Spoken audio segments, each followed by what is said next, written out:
Call this meeting to order at 7 o'clock. Do select board call to order. We've got select board members Terry Redfield, Carl Haynes, Chris Fenton, Isaac Yackel. We have town treasurer Jenny Tonky Muniak. We have Crystal Heyer from the library and Patty Kenyon from town clerk's office. No one online. Any additions or deletions to the agenda? Just one thing, I think everybody probably got this, I don't remember if Patty sent out. About the town fire warden. So nothing, okay, I don't believe we had to do anything, it goes automatically to the fire chief. Oh, we do? Okay. I think that's the only thing I noticed. There were 3 letters. One that goes to the clerk, one that goes to the board, and one that. Well, the board didn't get a letter, but it's under your purview. Yeah. I mean, they assume we'll talk about it. It's to discuss and share the information with the fire department leadership is what it is highlighted, right? We need a personnel to. Okay. Is that executive at the end? Yes, I do believe so. It was asked. Okay. All right. Anything else? Moving on to approval of minutes of the June 11th regular meeting.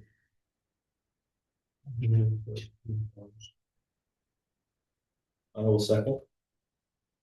Any further discussion? Hearing none. All those in favor? Aye. Thank you. Public comment? June 15th. Minutes. June. Oh, yeah, June 15th, special meeting, site meeting. Down at the West Street. Wasn't that? Could I have? I forgot to send them out to everybody. I sent them to Patty, so they're online. 15. Wasn't that the first? Yeah, no, yeah. For the. I moved to accept those. It wasn't the. Sorry. And did I miss your name on that? For present. Okay. Motion, Chris. I will add your name. I will second the June 15th special meeting. Minutes. Any further comment? There, Chris, I didn't notice that. Thank you. All right. All right. Aye. Great. Thank you. Public comment. Moving on to town officers report. Patty, town clerk. Yeah, so we'll start with the fire letter. Basically, they sent it to me to tell me to have you guys put this item on your agenda. So it does have something to do with the select.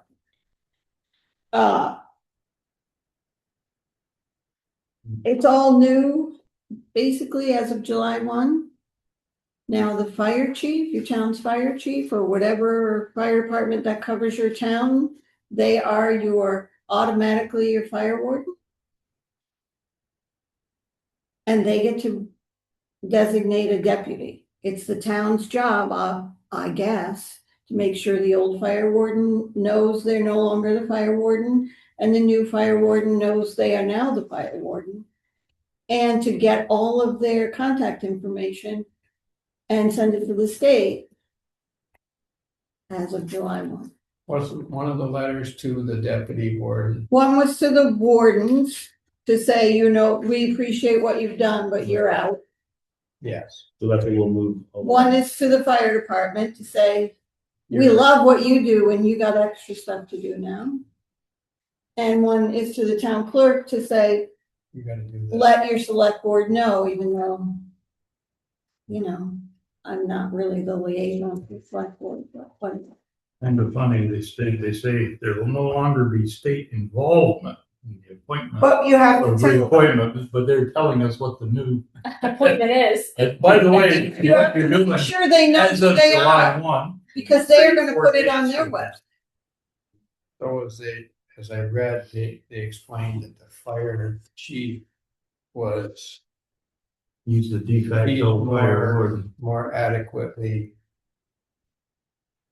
able to direct the fire fighting of the situation, I guess. He's in charge. Instead of the fire warden, before it was the fire warden. Yeah, I mean. Yeah. Right, but Makes some And then it's sense. just a line of communication that has to happen. Right, and then they have to report incidents within 24 hours if they're an agency of natural resource property.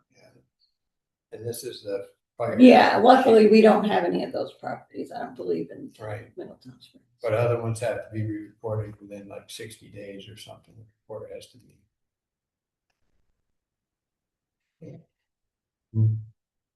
So I guess it's just, yeah, so I don't know what the select board wants to do about that. If someone is gonna take on the responsibility of communicating with the current fire warden and deputy fire warden and the fire chief and making sure they know all the things they need to be doing, and then that information has to be passed on to post on the website and all the other places. So that's, Mhm. So we would be taking, but they gave us the letters that we would use as communication, is that correct? That's what these 3 attachments are. Like we send this letter to our warden, and that's the communication that we need. Is that correct? I assume so. I mean, that's what it seems. I mean, so I don't.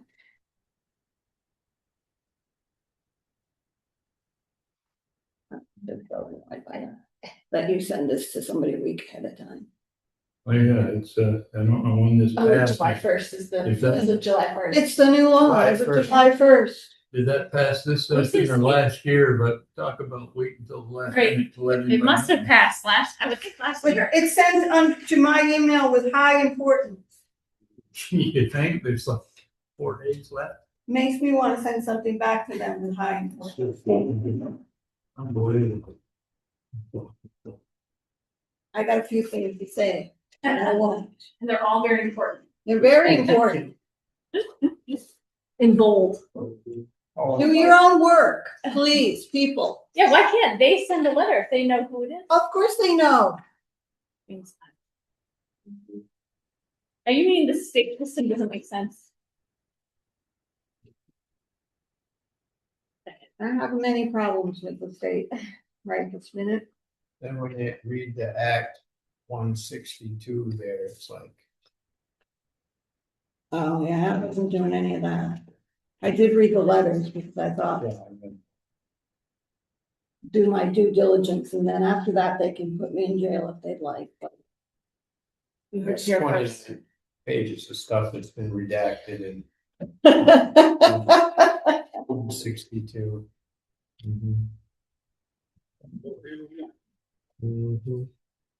So I don't know if that's a job you're gonna assign to me, or whether someone here wants to take that on and have that conversation with the fire chief. I have no idea how that will be received. Then we have to also communicate that to the townspeople, because the townspeople need to know that now the fire warden has, if there's high fire danger and there's a no burn, and maybe James will continue, maybe Joe Oh, will Joe appoint can appoint James as to the be the deputy. deputy, because he actually has communicated. We know Joe will never communicate whether there's a burn ban or any of those things. So, I mean, that's part of the reason why I want someone on the select board to communicate with the fire department and not have it just be me. Otherwise, I'm happy to do some of the idiotic, stupid work. Send you the one I don't know, whatever it is somebody wants, but it's annoying. That's all I'm gonna say, because I'm just furious over it, and I don't even really know why, because it's just your typical state bullshit. And most state agencies are great, but when they aren't, then they aren't. Parks and Recreation. Yeah, I can't figure out how they're Or streamlining this, other than the fire wardens have their own part of the Forest Service, because they have a pool of money. If you have a forest fire, everybody gets paid that fights that fire. You have to do all the paperwork and the payroll, and well, there's still that. There's but is it through the fire department now? no, it's through the state board. I'd have to review it, but yes, it's through the state, but it has to be, they have to submit it Yeah. before it. And I was trying to think if it came back on the town, and then we had to file for the reimbursement. In a long time since we had a, Well, it's changed, fire. it's changed from what it was. Because it might not, because if you go through that Act 162 or whatever, there's. Yeah, there are probably different mechanisms depending on whether you have a municipal fire department, a private fire department, covered by an outside town, all those little things that they tell you. No one cares about the fact that people have had this in their idea and in their minds about how these things work and who the fire warden is for the whatever. Now potentially it's somebody different. Anyway, do you want, You don't- you want me to contact the two of them and make sure that they know what the hell's going on? yes, do you want like just physical copies of these letters? Sure. All right. I'll just give you these two, because I got them on my computer. I see he was opening up the camper today, so I don't know when he's leaving. One has 2 pages, one has 1 page. Thank you. Thank you, Carl. And then they need to tell us who's gonna be the fire warden and what. Well, Joe's what- gonna be the fire. Well, okay, right. But what's Joe's expectation about communicating? Should we be still communicating with who he's gonna deputize, and should we be communicating with that person? That's the 2-pager, and then the other one is 1 page. It's actually a 3-pager, it's not a 2-pager, it's backside. Front side, backside. I don't like it at all. Let me tell you another story, which is, I'll try to be quick, but so for the past 6 months, I'm not getting any notifications when someone is born, when someone dies, from the state system. So when Joe and Mary died, I'm like, where's my notification? Where's my notification?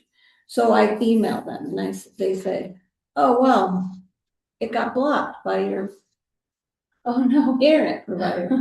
And so I'm like, okay. So I open up the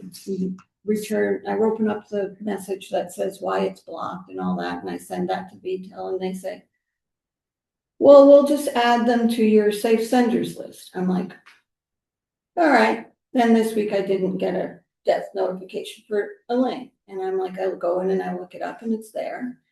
And then I say, oh yeah, I know people who are pregnant. Maybe they had their baby. Oh yeah, sure they did. There it is. And so I email again and say I'm not getting this information.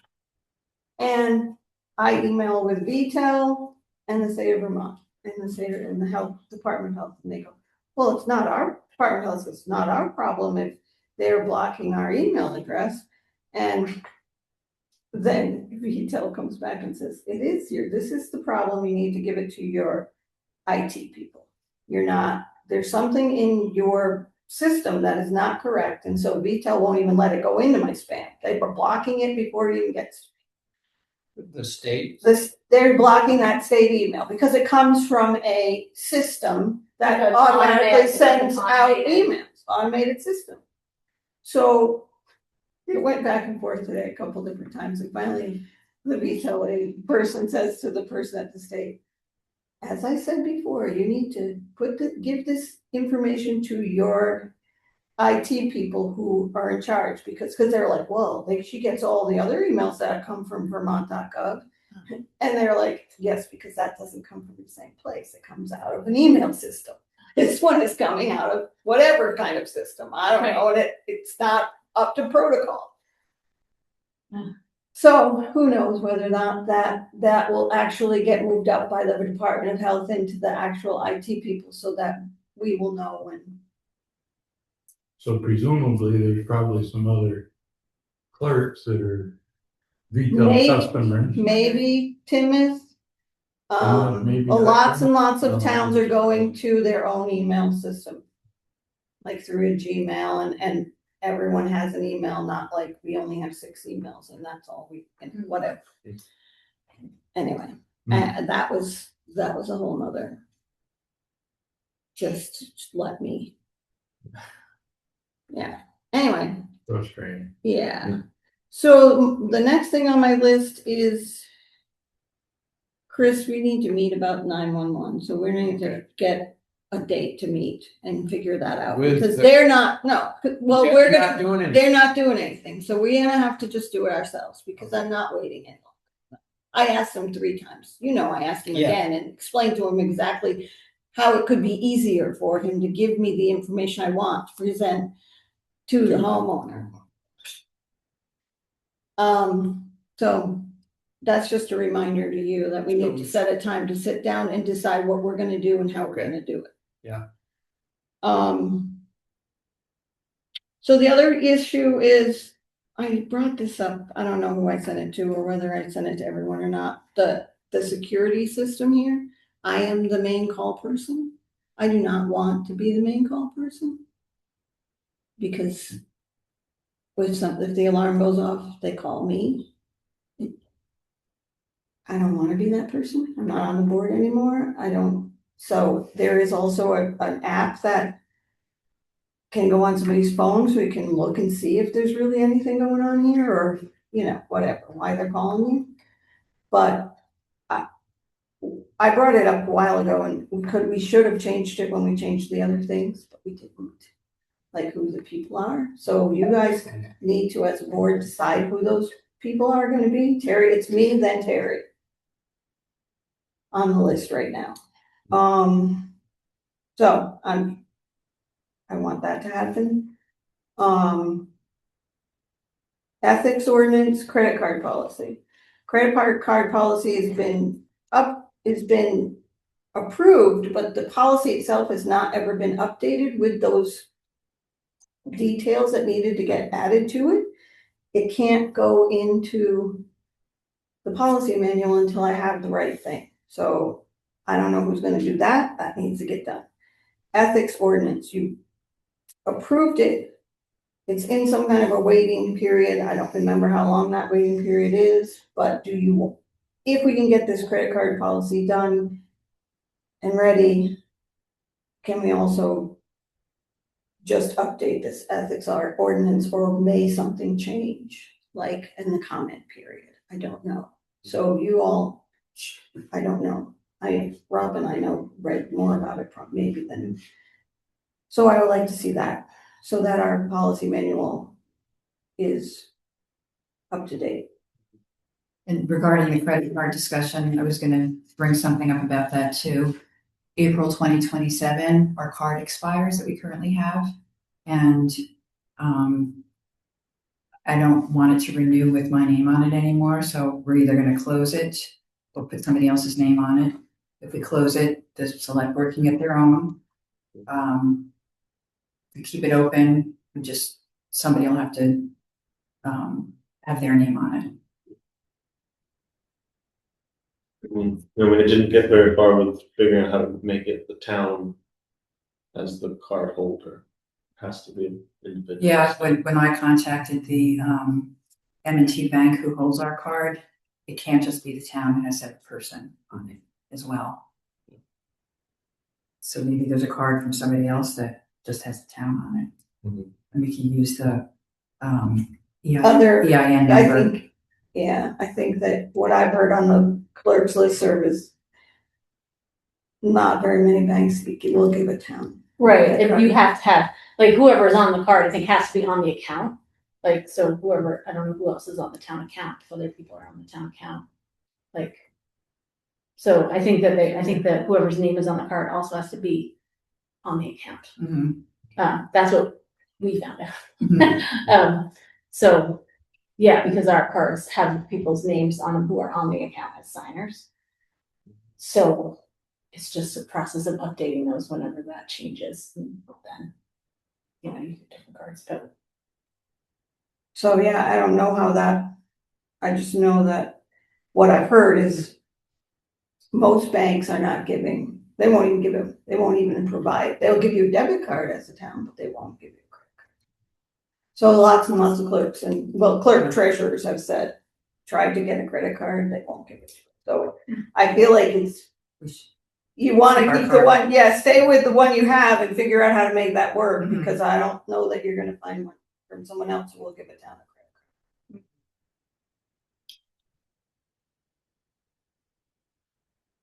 also what I would say about your policies, I assume you have to follow the same protocol in that. When the library changes policies, like our understanding is that you have to post them for like 2 weeks or whatever, before you can approve them.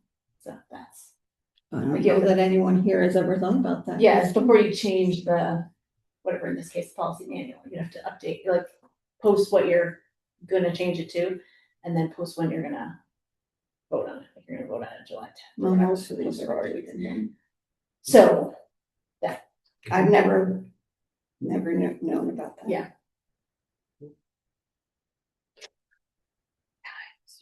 not that anybody's tracking, we do or you don't, but that's technically what you're supposed to do. Some things I know there's a comment period.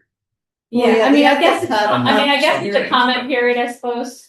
And then you have to post or warn, I guess, that Most of you're them. gonna, like, that's the warning. You have to- We're gonna, and you have to post with the warning, the whole policy, like, these are the policies that are gonna change, and here's what they say. I know that the Like the code. school does that, I never actually put the policies up, I only Had a date Too and many whatever people. when we talked about it and when we adopted it, so when you change it, there's, Right. things you can modify it. Yeah, that's noted there as well, yeah.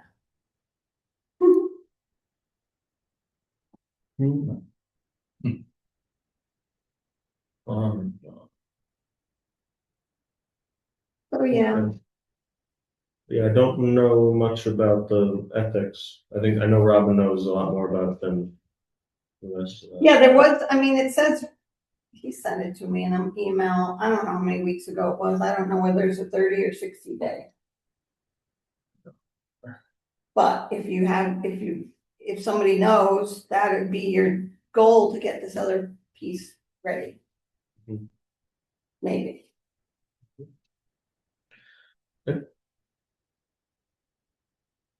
Thank you, Patty.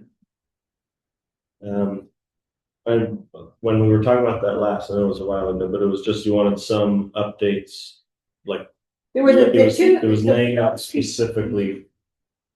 The policy did not have the designated people who could hold the card or whatever that was. Or physically where it's going to be held in office, right? That kind of, it was the actual like usage of the card, right? With some of those. Okay. But they just said to be determined, and I can't post that. Yeah. And I never got a clean copy I know you decided who those people were. Yeah. It just never got updated and sent to me. Okay. Yeah, I think we only decided that there should be an administrator and. Right, the administrator would be the board chair, then the board vice chair, Mhm. but that's not on there. It's not That currently- just never Yeah. got. But I don't think there were other designated people that were allowed to have a card. It was gonna be one Yeah. card. So that's what we have to. Okay, yeah, I can pull out the policy. I'll too. look back through that and try to make those changes and we can go over that. And Do you want me to send it to you? I think I That have would- it updated. Thank you. Great. Thank you, Patty. Thank you, Jenny. We can do it, Patty, we can do it. 'Cause I We've been hope so. playing with that thing for, what, 2 years at least. Okay.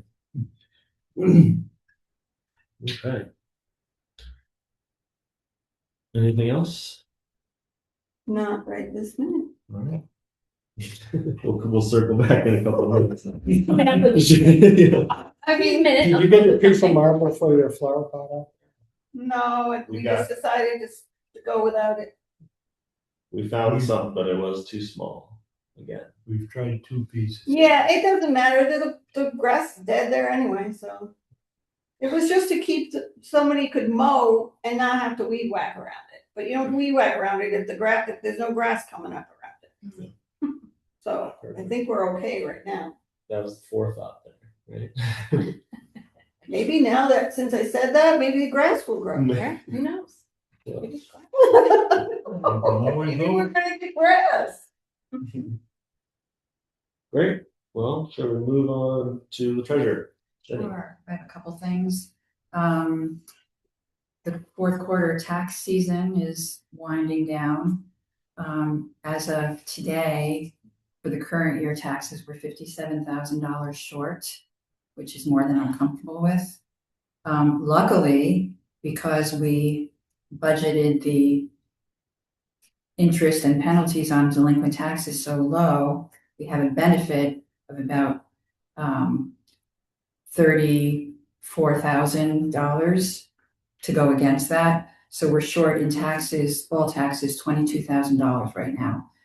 I sent out letters to everybody that didn't pay their taxes for June 15th. And I had a communication with a property on South Street that owes about $14,000 because they didn't pay Q3 or Q4. And that property owner said that they would send a check. So hopefully that will chip away at this. And then everybody else, there were people in the 3,000s, 2,000s, 1,000s that owed money. So hopefully we'll hear some response back before June 30th.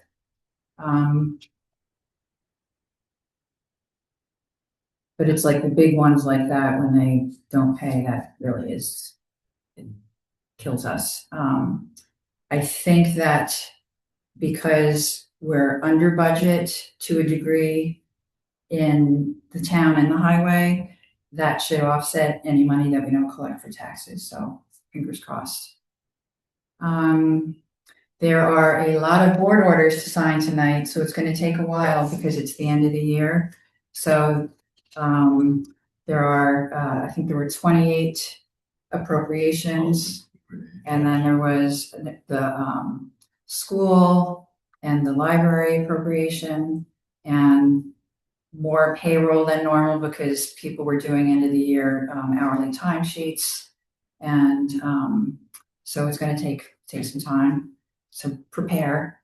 Patty handed me today a bill from Hubbard for the large trash day. So put that in last minute. You'll see that on a separate, yeah. Just barely. Got it, yeah, just like $3,260, something like that. Yeah, so we got it. So your letter paid off, I think. Well, at least they read that piece maybe. Yeah, they got some, you got some invoices for those, but not past ones, so. Correct. So we still have to work on that, yeah, maybe they're working on that. And going forward, I'll just try to keep an eye on it to see if they're charging us for things that we don't have that receipt for. And there's also a small library reimbursement. We've done this before. They get $350 for the summer program grant, and it comes into the town bank account. So then I have to turn around and write a check for the library out of our town bank account because it's their money. Wondered if there's been any headway made on the road crew annual reviews so that I can include any increases. This is beyond the other increase that I told you about. Any updates on that? Did you guys? Believe that's in our executive session at the end of the meeting. Okay, good. So then you'll let me know. Yes. It's gonna be terrific. And also, I thought about this the other day. I don't know if the agreement with Amanda was to give her a review every year or not. Yeah, that was the plan. Yeah, so It's kind of late for that, but, you guys can talk about that in executive session. Yeah, thank you. Let's see. I have, for the road crew, new timesheets to use effective immediately, hopefully to make things easier because of the Garen Road and the Daisy Hollow projects that are coming up. So they can just put their time in those projects on those lines. If you could forward that way. That'd be helpful. Hi, Ron. Hello. At the end of every year, the LCT asks the town treasurer to fill out an internal financial control checklist. And, you guys can look it over and one of you can sign it and date it so that we have it on file in case they ever ask for it. So, happy to announce. I don't think anything's changed from last year, really.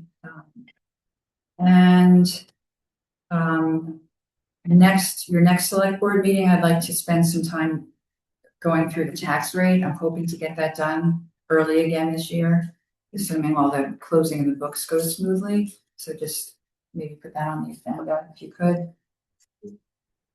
And then Robin, perfect timing that you're here. I was gonna let people know that the contact from Sullivan Powers, the audit company, contacted Robin and have set up a preliminary date for, I'm not sure specifically what, but we'll find out. Did you saw my email asking her? Okay. Yeah. But that is September 21st and 22nd. I don't know if she said more to you than that. Not really, but it'll be, working while she's here. It's not an introductory visit. Okay. It's digging in and Okay. So looking then at documents. it would be helpful if she tells us beforehand so we can get those ready, which or follow up with her when she does it. Let's look at that. We can all sign, or we can And I ask Robin to sign. mentioned to her that also that we had implemented many of the procedures, the suggestions, their recommendations, but I think not all, but she said, great, we'll check in on those too. So Crystal, depending on what she comes back to us that she wants to work on, we will probably ask a representative of the library to do that. Yeah, I made note. Yeah. Oh, you did? really? Yeah. Good, okay. So that's all I have.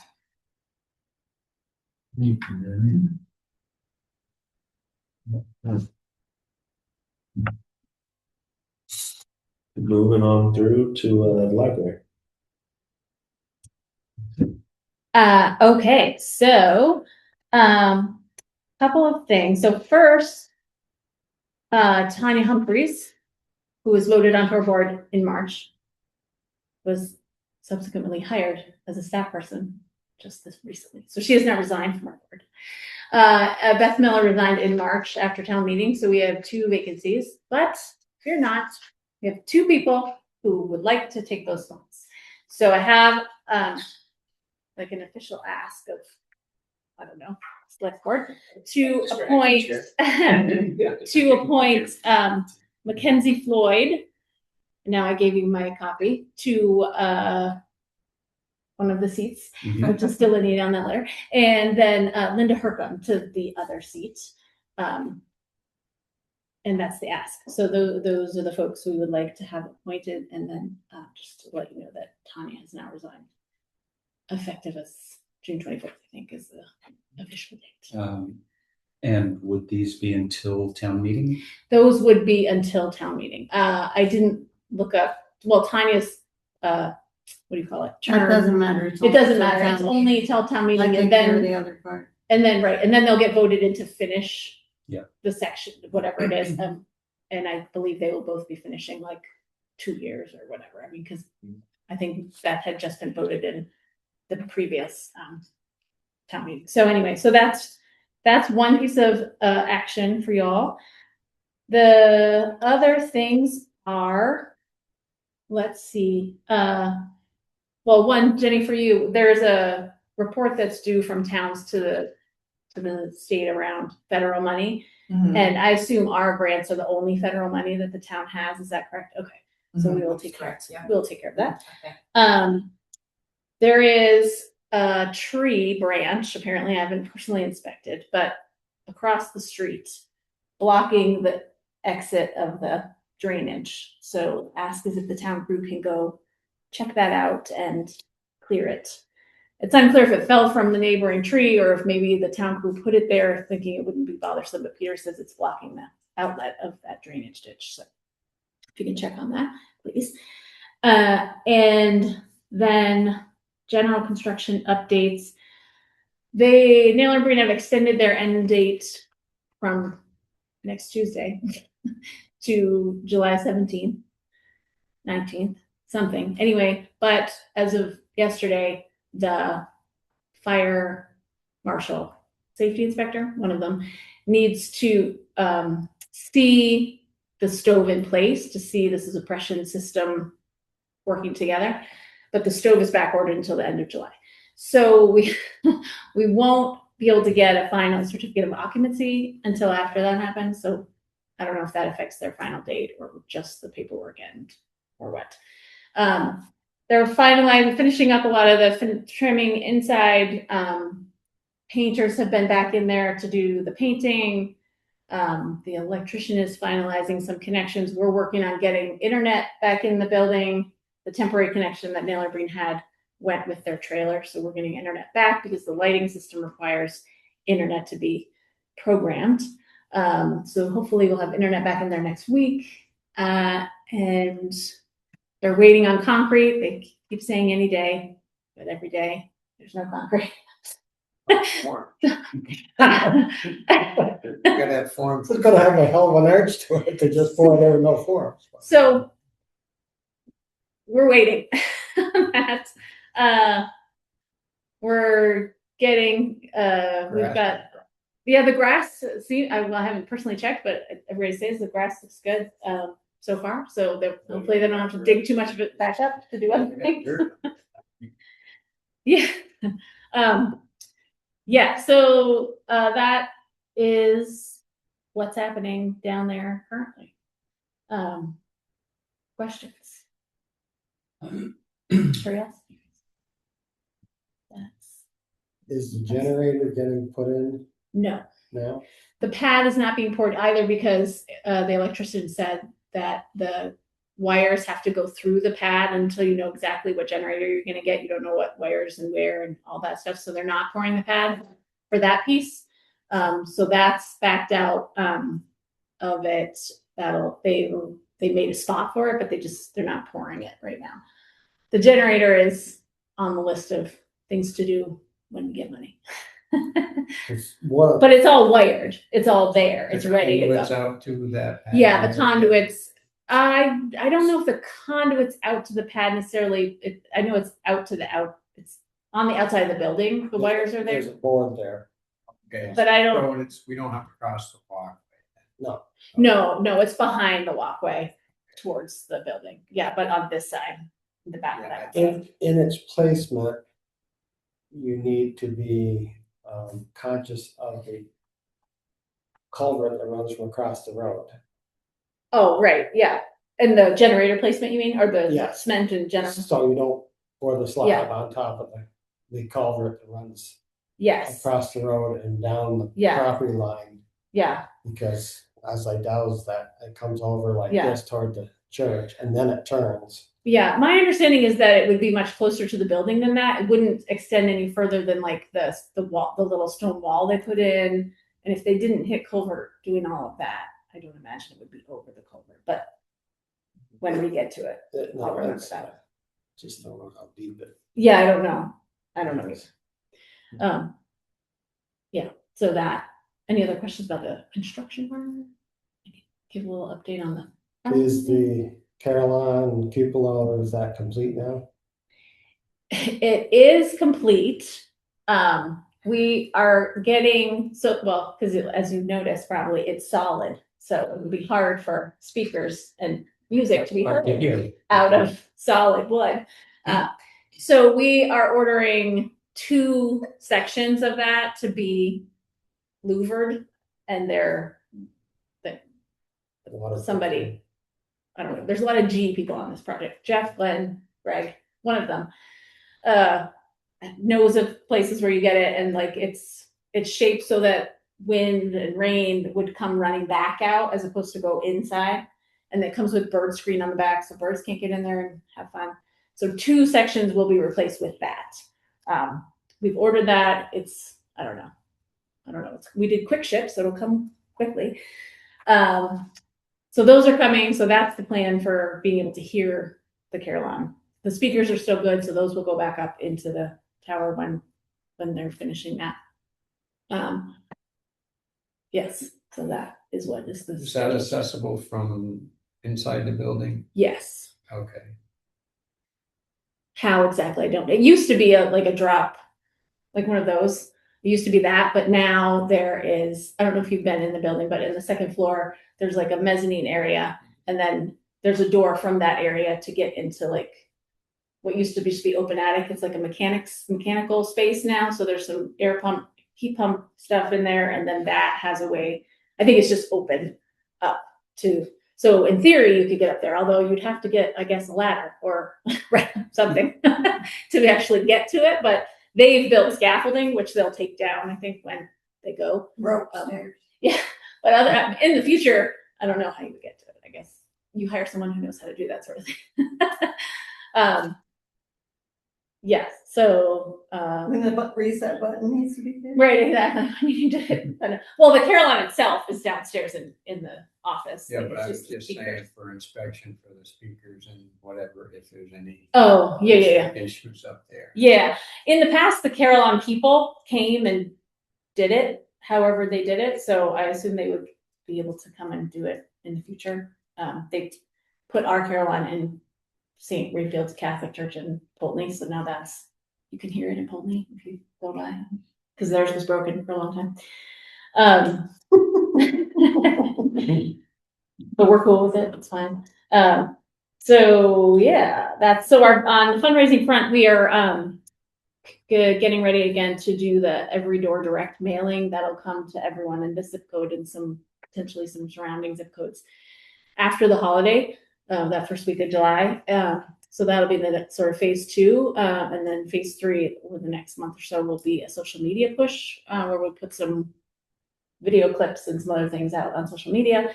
We have a Go Lively that's finalized, and that QR will be on the Everyday Direct stuff, and so we'll start pushing that as well. And that has a little gauge, so I think we'll be posting the QR around so that people can sort of see where we are in our fundraising goal. Currently, we're just shy of 129,000, so that's pretty good. We've got a lot of grant applications still out. We've heard back from a few that were no's, but we've got a lot still in process. And again, we're just starting in our second sort of phase. What's the goal? The goal is 284 over the course of 3 years. So we're about Most a third of the way. third of the way, but we officially started the middle of April. So really we're only about 2 months in, and so we're doing really well. So hopefully that continues. Thanks to everybody who has already donated. So yeah, that is.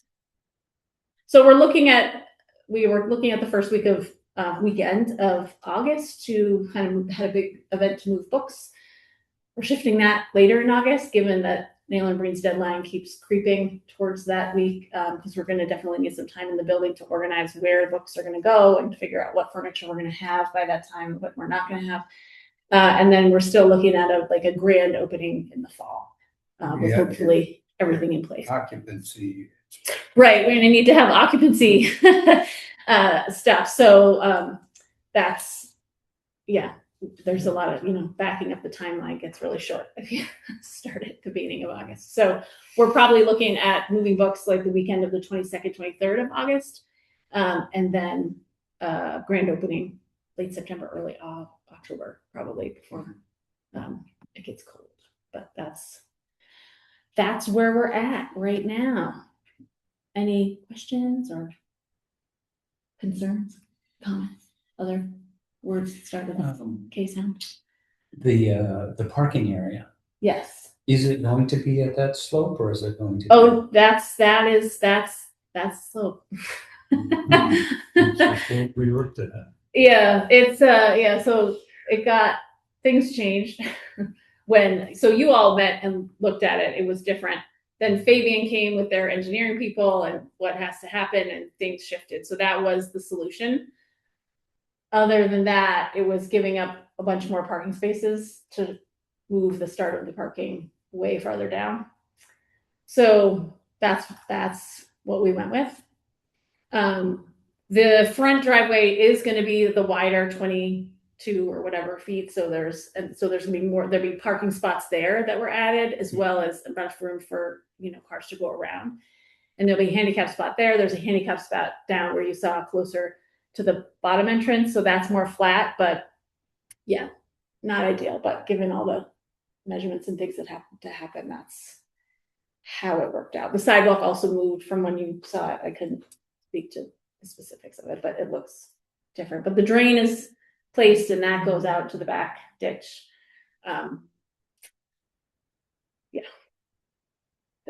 But they took, because they had to take it down. They took it quite a lot below the window, so it should not have any issue of water getting into the building unless it's a real flood. So that's good. Do we know if they responded to Peter's email to them about liability? I don't know where that stands. I asked if the reconfiguring of everything and it dropped quite a lot below the windows now, if that changed their sort of take on that. And he said it hadn't, so I don't know. I think Peter was thinking you were going to run that by Gary, or that language by Gary, or something like that was his thought. I'll reach out to Peter. Okay, check with him on what he's thinking as far as at what point that becomes part of the conversation. I don't know what he's thinking. So yeah, that's still. I would say in light of what they found and what they did to correct what they found, I gotta believe that there's gonna be less issues than was there before. Right. I think there's less chance that there would be issues. Before, the ground level was quite high. I mean, it was pretty close to the bottom of the window, so it was like, but now it's quite a lot different. So I'm saying with the foundation drain itself. yes, yeah, all of those are connected and they're run out to the back ditch now. So that should be fine. Hopefully. All right. That's all I can tell you, unless you have other questions or concerns. Yeah, you reach out to Peter and let him know, get his sense of what it was he was expecting to how that was going to go. Yeah, so that's it. That's all library, all things library. I will move that we accept the resignation of Sonia Humphreys from the library board. So, Any further discussion? Hearing none, all those in favor, say aye. With thanks. Short thoughts. She's not going very far. Yeah. So. And I'll move to appoint Mackenzie Floyd and Linda Hercombe to the 2 vacant seats until town meeting 2027. I will second that. Any further discussion? Hearing none, all those in favor? Aye. Thank you. That's what we needed to do. Yes, those are the actions. Yes, Yeah. Thank you so much for doing that. Appreciate it. And that is all that I have. Do we need some paperwork on that paddle from them? Appointments? Yes, I'll let them know to come and see you Yeah. to do the form there. Is that's all you need? They could just come and do the form? Yeah, I mean, Or they can yeah. find it online, bring it. If you send me their emails, I'll connect with them. Okay, perfect. I will do that. And then Pat and Patty.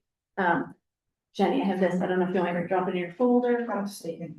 Thank you. I appreciate it. For you. before you go on to the, whatever their next thing is, I would like to talk to them just about elections, just a couple minutes.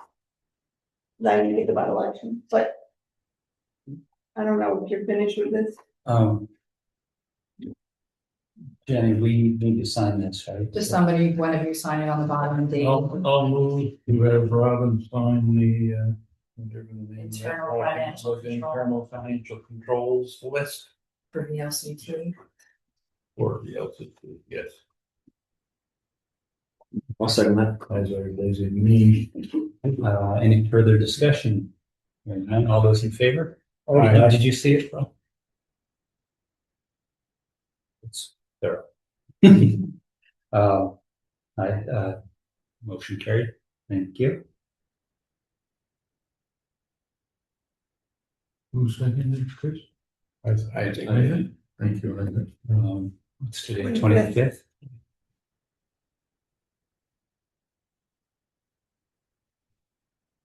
Thank you. Okay, Patty, floor is yours. Yeah, so I'll go move on to, elections. We had elections training on Tuesday morning. Just to remind everybody here that's on the BCA, the election is Tuesday, August 11th. So you'll be tasked with, I'll be sending out schedules. So we start to think about when you can work, when you know, or letting me know you're on vacation or whatever the case might be. And ballots, absentee ballots are gonna start going out next week. The overseas ballots have been emailed today. And yeah, so we're in it. Pretty easy. That was quick. Yeah. Yeah. And we have, what do I have? I think 60 to be mailed. 60 absentee ballots to get mailed out. And, How many overseas? 2. So I'm sure, as usually the case, we'll continue to get absentees as we go, but we have 6 list from town meeting for the whole year, right? Town meeting onward. Hopefully that's. I appreciated your heads up about saying if there was anything we wanted to put on the ballot. Oh, yeah, and the ballot, right. So that is for the fall ballot. We need the JPs and we need, if you guys have things you want to be put on the ballot, if I know by July 17th, it can be on the state's ballot. Otherwise, it has to be a separate thing and that will have to be hand counted. Because there's no sense having the tabulator, thousands of dollars of tabulator. And I also sent that to the planning commission. I don't expect to hear anything back until it's too late, but. That's how Well, then you won't be disappointed. I did my job. Good way. And hopefully the caucuses, the people who are Democratic and the Republican progressive caucus leaders, they don't do JPs, but whoever's nominating JPs have to have their JP nominations in by that same day. I don't want to put JPs on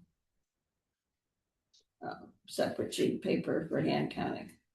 That's the 17th of July. 17th Yeah, I of talked July. to Pat Hemingway, and she said that they had their conference before that, because I said that they needed it to do the JPs. Which I think she's planning on that. She's involved with. Yeah, she and Sally, usually it's Sally who's the chair, but I don't know. So I sent it to Pat, I sent it to Sally, I sent on the Democratic side, Beth Carmody, who was, I don't know if she still is, and Herb, who had been in the past, I don't know, or Nora had been in the past. I don't know, that's up to them, but I don't have time for crap. This is what the state does to you.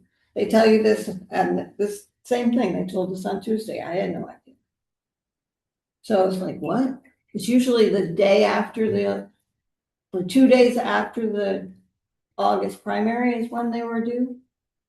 But clerks complained because they were so busy with that work, it was hard to get those names to them. So they made it a month early. Now that's helpful. Careful, yes. Yeah, I just can't even, so it's a month earlier than normal. So that's why, and we just found out the other day. Maybe it's a misprint on date. And maybe some other people, maybe caucuses already knew because they got a heads up from whatever, but they just think we got nothing better to do than chase our tails. Change things and make everything different. So that's how it's been lately. But yeah, that also is important that everybody, because that's a lot of, it's 5 JPs, that's a lot of, we want those on the ballot. And have the tabulator count them. I mean, usually there's 10 people, right? It's not 5 JPs. You're electing 5 Right. JPs. You have 5 from each. And then maybe an independent or two. You're right in.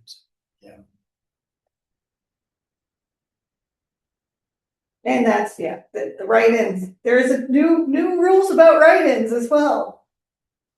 To make things easier. So any state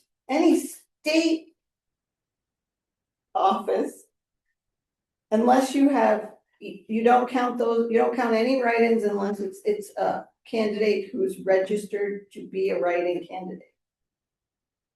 So you don't have to count write-ins there's no regular, just plain old write-ins for that anymore. So someone has to actually register for a state office. But all the county offices, all of ours, those don't count in that. So you still have to do all. So then you had to communicate how this all works to all your election people who are counting at 8 o'clock at night. Okay, no, we don't need to count this one, but you do need to count that one. Oh, and if someone writes in Phil Scott or on the Democratic ballot or the Progressive ballot, yes, we do have to count him even though he's not registered as a write-in because he's already on another ballot. So anyone who's on another ballot has to be counted on any ballot. Yeah, whatever. It's all easy. It's just so easy. Captain Obvious. And who has to check for the photo IDs to make sure people can vote? Yeah, we don't have that. We usually know everyone. Anyway, so yeah, that's so that it would have been too boring if I didn't share with you that little tidbit of. Is that most of the pertinent information in 134 pages or whatever? So we don't. Well, I didn't read the whole 134 pages, but I missed the July 17th deadline in that book, and I didn't read the stuff about the write-ins because I thought, oh well, people have to register, and that's, but they explained to us all those things which made it like, why bother? Maybe I don't know whose life it makes easier. Nobody's right now. Because the legislature wouldn't go across the board and make anybody register. So your county high bailiffs and all those things that don't have anybody running for them, we still have to count all Mickey Mouses for those. So I got my head around how Mickey Mouses. well, no, we don't have to count Mickey Mouses, but I haven't wrapped my head around Ellen Clover. Remember, she got a 1 year. There was an entire ballot that her name was written in every place, or something like that. Or she got anyway, whatever. It's hilarious. It's wasting our time, but sometimes it's kind of funny. So. But yeah, it's not easier for the long and the short of it is it's not going to be easier. So I have to spend some time figuring out how to write instructions for all of them and make them understandable. Since nobody wants to read instructions anyway, it's a little difficult. Well, we'll see. I got time. Okay, thank you. You're welcome. Yeah, thanks for sharing.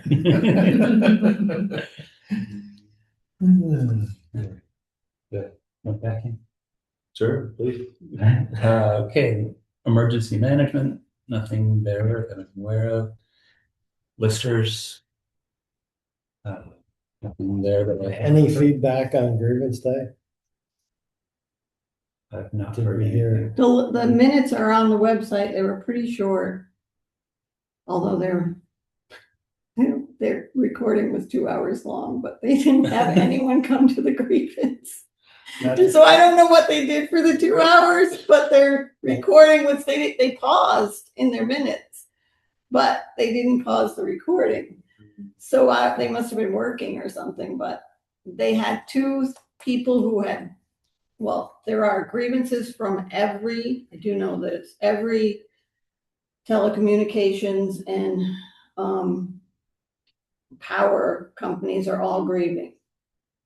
So what that could mean is that, well, what we're projected that means is that, and there was one other town person who had a question that they were going to answer, but it wasn't a formal grievance. That was what was in their minutes. But the power companies and telecommunications grievances will have to come before the BCA and be denied, like we're not going to, because we can't do anything about it, because the state sets their appraisal, and then it has to go, and we have to write the letters and do all the dumb stuff that it has to, then they have to come back and go up to the state board to be heard. So there are forms that I have in my email somewhere when all this comes about, but I have not been informed by the listers that there is that grievance and that we have to do that. I have gotten those emails from PVR. They copy me. Sometimes I'm glad, sometimes I'm not, but so I'm assuming we will get them if they've read their emails and are There's so many days that right. they have to respond to their grievance. Right, they have respond so many days to appeal. to appeal. Right. So another month goes by here. Right, they're projecting that they will appeal, and then we'll all have to do that next. We have to have a BCA meeting and do whatever we formally do. I don't know how we do it. There is a form, but I haven't, like I said, I haven't looked into it because I don't, normally when someone grieves, we have to go visit. We're gonna drive around and look at all the telephone poles. I mean, I could write a letter to Vito telling them that they could save a lot of tax money if they got rid of all the double poles on West Street. yet again. Yeah. For the whole time. So I don't know how that's gonna be, but I'm sure it won't be the timeline will not be convenient to all the other things that are happening this summer with the election and all that. So we'll see. I don't know. I haven't heard any specifics from the listers about how that they think it will work and what are the expectations are. But that will be coming down the pike as BCA members. Okay, that's it for listers. Health officer, I did receive a complaint today that we can talk about in executive session if we want to do that. We should do it in public open meeting. Auditors. Numbers going down? Yeah, delinquent tax collector right there. Look at it. Trustees of public funds, anything there? There's money. Okay. And no one to oversee them. Planning commission, no one there. Any other town? I've not heard anything else from the conservation commission or anything.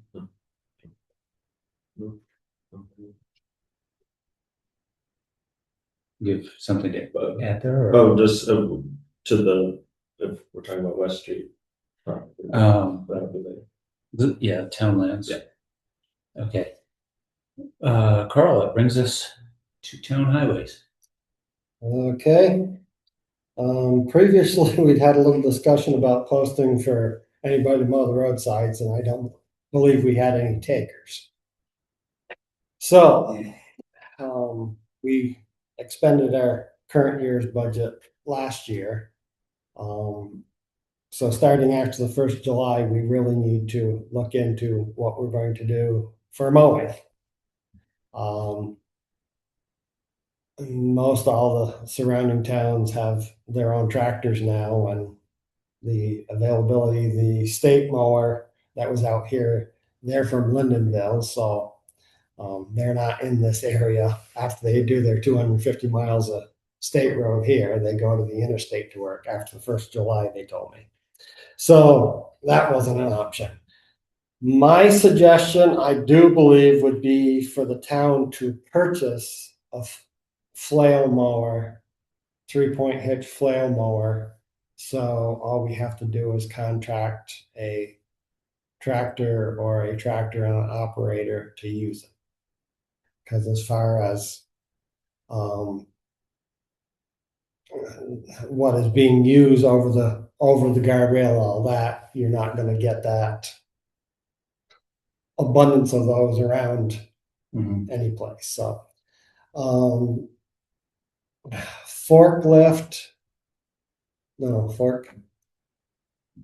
palletfork.com has a flail mower on sale for less than $3,000. Size and how far out does it stick? Out of the, past the tractor tire, It's 5-footer, 5-footer. But is it directly behind or is it offset? offset. It's offset the color more. It swings, it's hydraulically swings, Yeah. it tracks behind the tractor.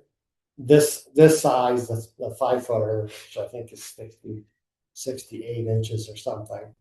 3-point flail mower, is that what we're talking? Up on top of the mower, where you hit the mower category, the first picture there, Is it the one that, Forks.com, I had one. like that? no, up on top, So where you hit mower there. And, Harry, you had one? small one. But it was too big for my little tractor. I sold it to Hollis. And I haven't seen him since to see how he likes it, but it swings out. They have a large one. But I think the large, I think it's called an 84-inch one, I think is too large. It would be, that one goes out, but it also comes all the way up and stands behind the tractor. But this 5-footer, The first one, no. Yeah. So that one can't go out beyond guardrails, right? no, it doesn't go over the doesn't guardrail. go over the guardrails. Yeah. And you can't go up banks with it. And kind No, of, It'll tilt. it tells you what degrees it will go up and down. It swings out behind to track, and then it maneuvers so many degrees up and down. Yeah. So, and it's that size is 35% off right now. I have started inquiring about what people would get for their tractor and operator, so we need to do some more research, but the ideal going back to a 3-point hitch mower. No, nobody's overly in favor of that. Just a regular sickle bar mower. There is one in Wallingford right now that I called on, and I haven't called back on for $850. Sickle bar mower, but you're gonna spend more time. Fixing sections and. And with this flail, I would think if we stay mowing grass and not trying to trim trees, that it should last a few years. It does have comes with a 1-year warranty. You can buy an additional 2-year warranty or an additional 3-year warranty on it.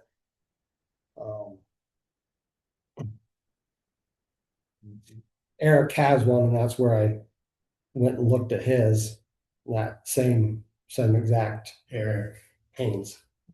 So I went and got the information off from his and looked it up and see that it's on sale and it's about $1,200 less than what he paid for his. How about Hollis, or is that where Eric's came from? No, I sold one to Hollis, how big was it? 5-footer. Oh, It was too big for my tractor. I haven't seen him since he bought it, so I don't know Oh.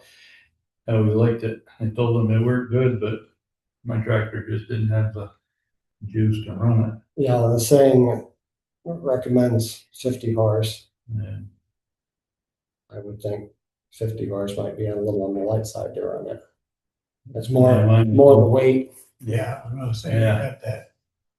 So, It's 709 pounds, I think. It's scrolling down is what that weighs.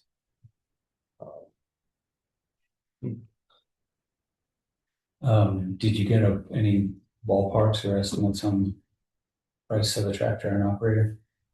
The ones I've got are $100 an hour, and one that's more than $100 an hour. So, Brian Tarbell had inquired with me what we were doing for road mowing, but in the last 2 days I haven't caught up to him to see. I don't believe he has anything but a brush hog, but if like he reminded me, it's not the 2,000 that we rented the tractor for. It was you gotta figure in the 40 hours of our help. So an additional $1,000 for that we were paying the help to operate it, so. Or what, I don't even, it might even be more hours than that, more than 40. So, but we did it twice. Last year, we rented it 2 different times. I don't know if both payments were $2,000 or if the first one was 3 and 1, but I think the week rental was for the tractor mower was 2. Is that what we estimate? It's about 40 hours to mow everything? That's what we used it for. You know, I think it was a week. Right. And That was renting from Joe, right? Yeah, but he sold his tractor to a firm over in New Hampshire. He said that they might be interested in still renting to us, but the cost of transportation back and forth adds drastically to it, so.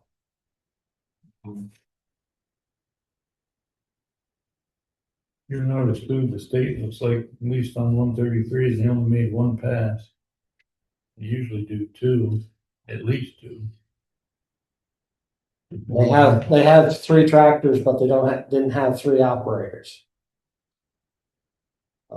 He was hoping that 3rd operator would coming on board the following week after I talked to him out here. It was just him and his father. But they were coming down Monday morning and going home Friday night. And to find an employee that wants to work 80 hours and be gone from home for 5 days a week, you know. So if we only have 4,000 budgeted for mowing, that's just the cost It of. would be equipment. Okay. If we bought it, and then the we buy it 4,000 from is the equipment fund. Yeah. And then, okay. The 4,000 goes right to the renting the tractor. yeah, I don't see an issue with buying it. If we can find somebody to run it. Mm-hmm. Although it's not their equipment that they're running, so. It should help a lot, or it's not gonna take. It'll take a beating, but not as much of a beating if it can't go over the guardrail. So that's a plus. I mean, Right. it's a plus and a minus. We won't be able to get over the guardrails, but it's gonna take a whole hell of a lot less abuse because it can't go over the guardrails. Right. So we need to figure out something else that can go over guardrails, or is that we're not worried A about lot that? of, Now, then you're talking some money and a No. heavier tractor. most of the bridges and guardrails now, we hire Martells to trim. we've been hired. We with bought the it last weed whacker, year. because it's so much, most of it's just solid riprap. solid stone. Underneath the guardrails ourselves, we were paying to have it weed whacked, so. And we might wanna, yeah, look into that and contact Martell, see if he can still do that.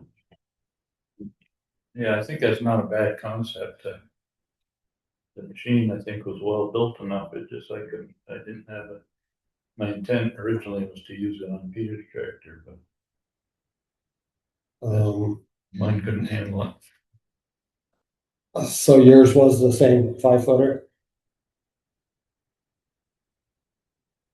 The 57. So this is an online order. How would we pay for it?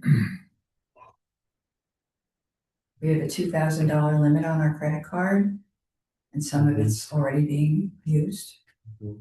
for supply things. Is it still free shipping? It says it is, Yeah. but there's something about handling fee that I didn't understand.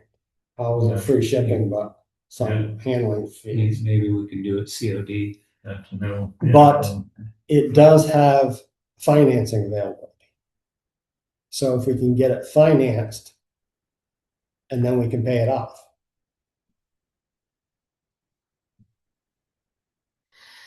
As long as it's not a penalty for early I payment. would think it would be, but Feel like with cars, right? Yeah. $218, I think the monthly payment I said it was. And then, Seems like they have a pretty good like contact page where you could ask questions like that. Like, if we're a municipality, can we get a, Yeah, some of those places will, yeah, there was a phone number. that or popped we'll up give and you, or we'll send you a bill. Yeah, maybe. When we bought the furniture for in here, they just said, yeah, tell us who you are, and we'll send you the bill, you don't need. And then you pay it, When I got my check reader, same thing. and they give them, the sales tax number and all that. Yeah, that might be the easiest thing. If Because then we'll it's have good, to you don't ask get, you don't get charged sales tax anyway, so.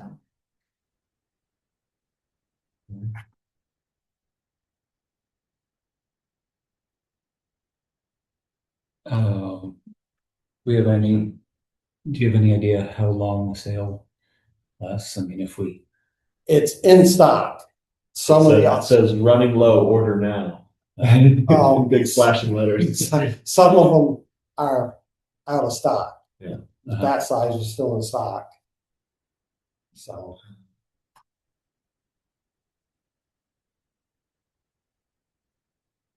I'm not sure. Eric says it's a Chinese Titan equipment is Chinese equipment. But on this website, it lists all the replacement fingers, the replacement belts, replacement gearbox, all that has a part number listed on this site, so. That's the fact. And you can get, so you does have parts there, so. yeah, I think this one has the wedge, no, the wedge cutter instead of the finger.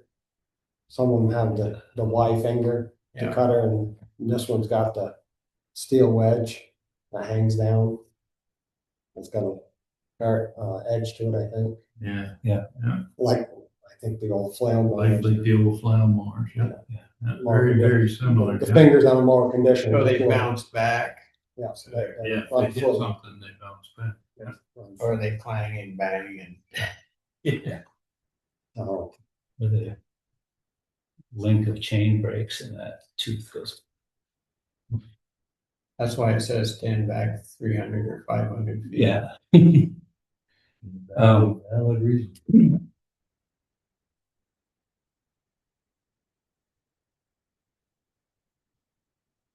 I was approached by someone who wondered when the roadside would be out. So we have to do this after, we have to pay after July 1st. well, if we use it out of the equipment fund, it doesn't matter. Well, we probably aren't gonna get it till after July 1st. No, definitely not. But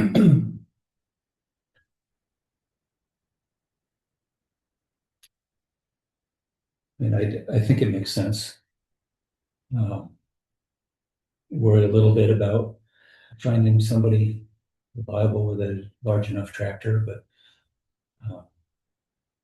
just because everybody's busy, it seems. Chris has nothing better to do.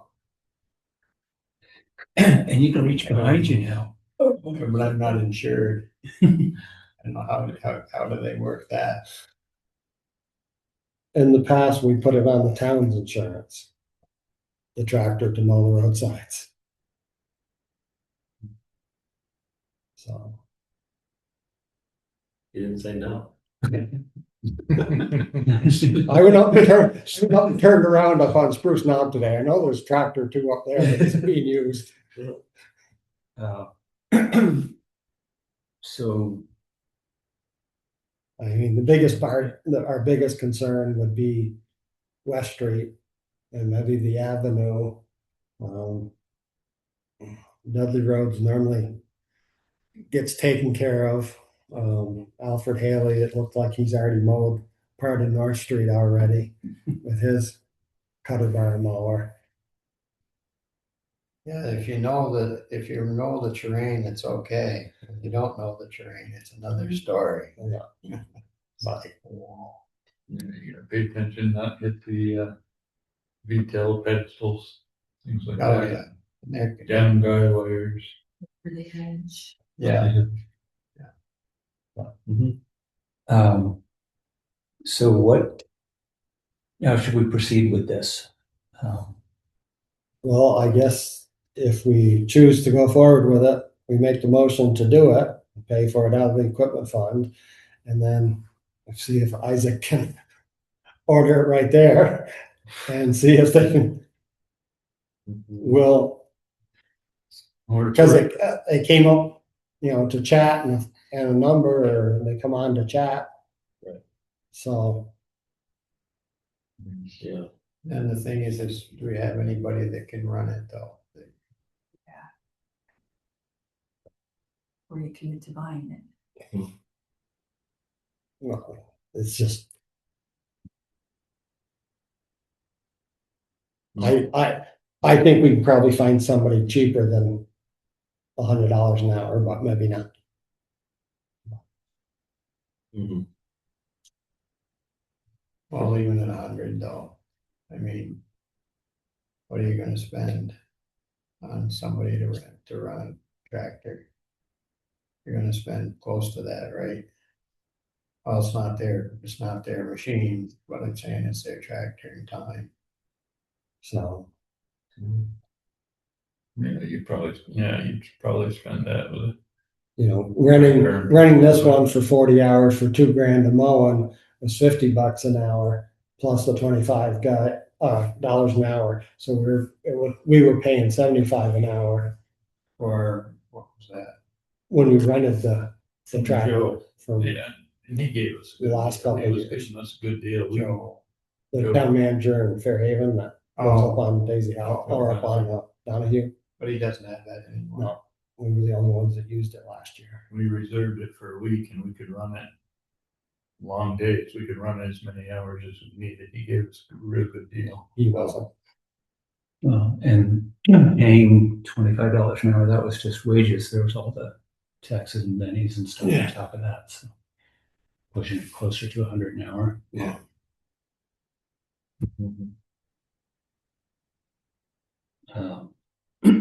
Well, if everybody thinks it's a good idea to purchase one, the only thing would be dollar wise. Do you think anybody would sell the one you had? Ask all us. I don't know. I told him that I'd only used it twice and I said, I didn't have the horses to really run it. It worked all right, but I haven't seen him since to see if he's used Were it. you paying close to 4 when you bought it? 1,000? No, I paid 22 or 2,300. Okay. That was a few years ago. This is 27 on sale. I would say go for the new one. I would too. And I'd say if it comes with a 1-year warranty, we get at least the the 2-year warranty after that. Yeah. Um, And if you got a trashy is that gearbox, 384? 2 years is 303, and then 3 years, 439.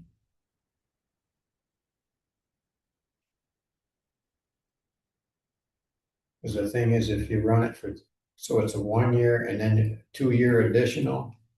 But what do you have to do to get warranty service? Yeah, Take it to China. put it on the parts, maybe, is it warranty parts or? Well, you're gonna get his warranty, a parts warranty. I'm saying you trash the gearbox. Or bend the shaft. That's listed on there too, the shaft. So if they ship you out the parts, PTO shaft and. Yeah. but do you have to ship the other part back first? I mean, there's all that stuff that makes, is it worth it or not worth it? I wouldn't bother with that. It's got a 1 year warranty. I wouldn't bother with the extra, because yeah, there's a lot of. Red tape and that, and then you don't do it, Right. and then you just, I always figure with extended warranties, they wouldn't offer them if they didn't make money on them. Well, not only that, they wouldn't offer them if they weren't good, there's that. There is that. I think it's worth a phone call to, see if they would ship it, sell it to a municipality and send us an invoice. So I'll move that the town purchase 5-foot offset flail mower Titan. What's the measurement, 68? This one's 57 inch, there's 65. So that one's 2,800. Yeah, 65 would be the 5-footer. Yeah. That we need that whole 5 feet. It's $150 Yeah, because more. 5 feet doesn't go very far. No, it doesn't. Yeah. Because it's still like halfway behind the tractor. Yeah. Yeah, the 65 inch. Okay, yeah, 65-inch offset flail ditch bank mower. How many remotes on that? We 2, gotta have 2. And to one be for up and down and then one for angle. and arrange try to arrange payment COD. Financing. Whichever works, financing, or an invoice and then on account. whatever they will. Invoicing is preferable. Yes. Yeah. I think you can.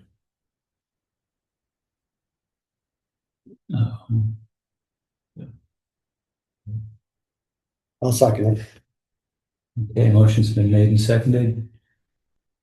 Any further discussion? Last chance. Hearing none. All those in favor, say aye. Aye. Aye.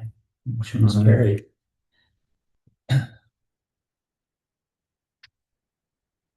Okay. The dumpster for the old culverts arrived today. So I went up and checked tonight, and he called and said that he dropped it. I went up and checked, and it's off to the opposite side from where I told him, but it will work there. That's for plastic culverts or? No, for the metal, the old galvanized metal culverts. Looks like there are probably 15 or 20 of them spread around up there. Some of them are been squashed up and some of them haven't, so. Still that one down by Beth Miller's unless somebody picked it up. Beth, On the end of Garrett, on the end of Coy Hill? yeah. It was still there last time. Okay. It was there after Big Dump Day, I know that. I think it's still there. So, Or is all When the I other asked- scrap metal still there too, or did what's that? is all the other scrap metal still there? or No, it's gone? he's moved some out this week. Okay. We got $91 for it. No, that was from before, from behind the salt shed, but Okay. the landlord had mentioned to other people that had started stacking stuff up there that needed to be removed. So, as far as tires, when I talked to him about that, if he gets tires, he takes them to Hubbard's anyway. The recycling trash place in New York State, they charge $26 a car tire. I think Hubbard's is the best deal. So, so he said he has taken loads into Hubbard's before, he's got permission and all that, but then we'd end up paying him to truck them there. And I said, well, and he said, you need to find out if they even take truck tires. So I figured we get rid of the culverts, so we have a better idea of the piles of tires that are there, how many got rims on them and how many doesn't, and what they used to go to, or to Who's doing the dumpster, the scrapping? I'll probably end up putting them in. No, but I mean, who brought the dumpster? Clarence, right? Okay, So I said, we both decided it probably better just put in the town truck sometime. They're going to get a load of material in Center Rutland to just run the load of tires up to Hubbard's and get rid of them that way. Mhm. And we have to pay, but yeah, Yeah. That would make a lot of sense. it's not a long ways out of the way from West Rutland up over the hill to Hubbard. So No. instead of paying him to do it, so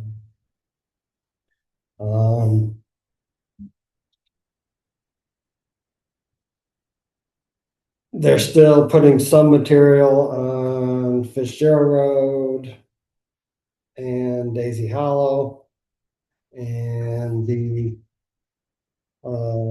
contract trucker injector line blew on him, so he's been out of commission for part of this week or most of the week. So Chuck's been hauling with the town truck, and Philip's been doing some spot grading.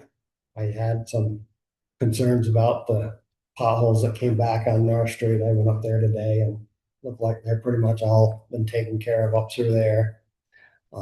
He was headed up on Spruce Knob this morning with some material with the backhoe. Looked like Philip had got some up through there. So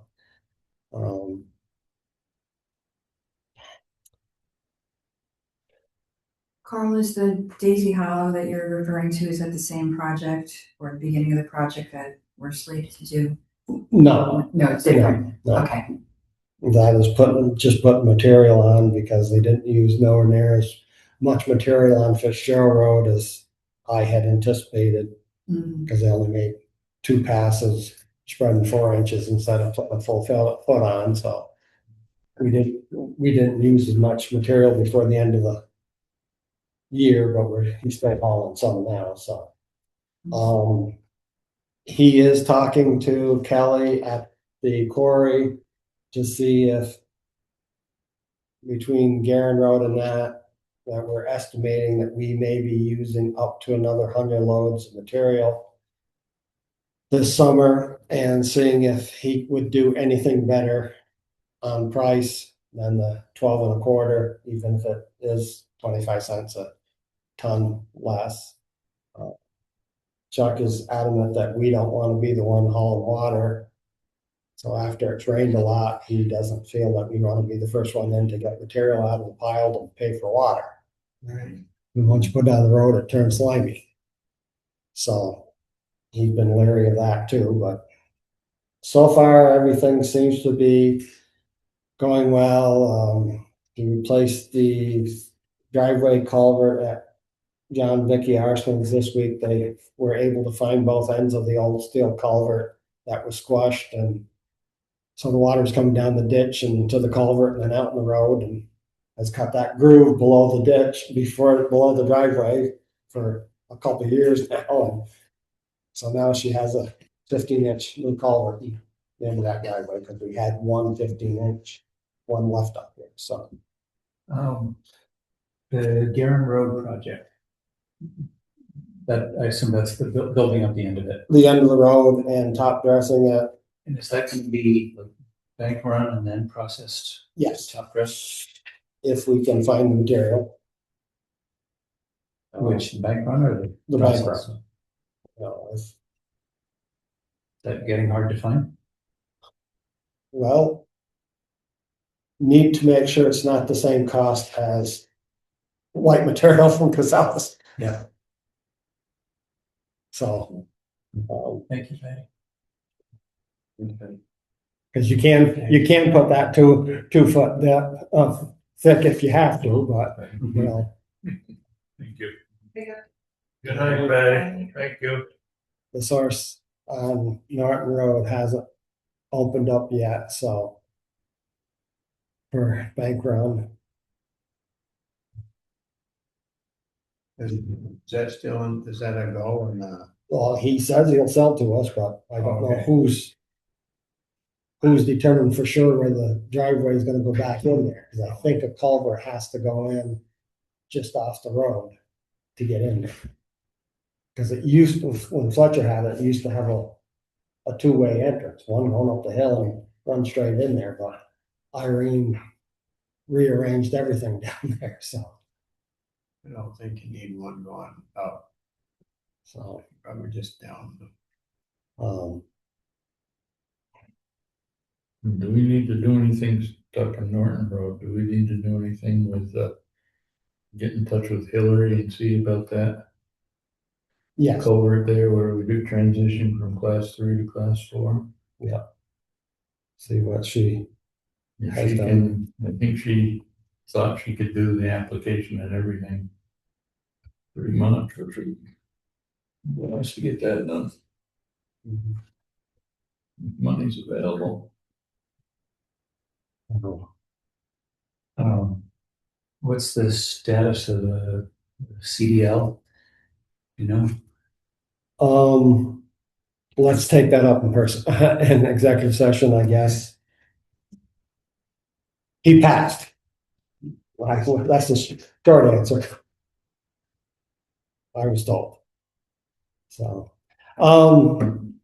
you asked me to get some numbers on the salt shed. Based on the pricing I got before, the 6x6 20s, 20 of them, figuring me only half the building. The 2x6 16s, 60 of them. 2x8 16 for the bottom, pressure treated. 2x4 16s for the strapping. I did not buy any metal on the auction. It had started by the time I got there, so. The micro lambs, 2x8 top plate, 2x6, 10 footers for the back wall. so micro lamps are those for the headers, door headers, or? All the way around. Well, from the back wall, all the way around the pressure treated. Okay. For the header, and then the 2x8 16s for a plate to go on top of them. Mhm. to nail the trusses to. The colored metal, the price I got before was $3.75 a lineal foot. I had kind of set a number at $2 a lineal foot for that online auction. The 16 footers went for $2.10 plus the 13% sales commission. So I did not, and seeing how they were already on the auction block when I got in from the hayfield that night, so they were less than 2 minutes away from being sold. So that might not have been bad, a reasonable price at $2.10, or so it would have been $2.20 plus 13% on top of that. And then, so it'd be about 50 16 footers to do the bottom, the posts, part of the structure. And I do believe if we go the 9 foot wall on top of the 1 foot footing for concrete, to get our 16 foot, the back wall and the two ends, that we should be able to do it with 10 foot studs in the wall. And so that would be 50 sheets of 10 footers instead of buying 12s and having to cut them down. So,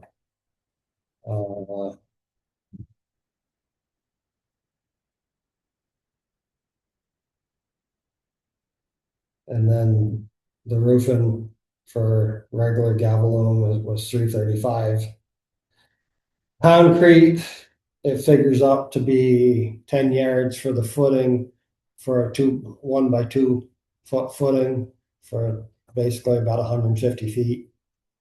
And the wall, if it's a 9 foot wall, it came out to be a little less than 50 yards of creep for that, pouring a 12-inch wall.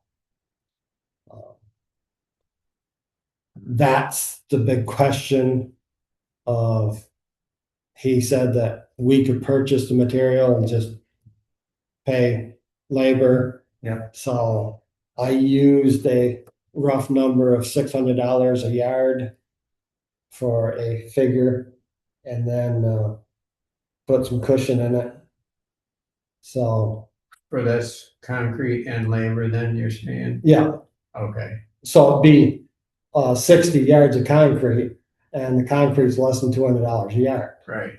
He thinks we should be able to purchase it for less than $200 a yard for the town. Then you got metal. And then the metal, and then the labor. So there's a lot of different numbers around Yeah. for concrete, but I rounded that up to 40,000 for a top number. So all that material and concrete comes out to be 78,666. Then you got your labor factor and excavation, but we should be able to do the excavation because we have to move the sand pile. So digging that 4 foot footing should be able to be done with the backhoe, but if not, we'll have an excavator cost. But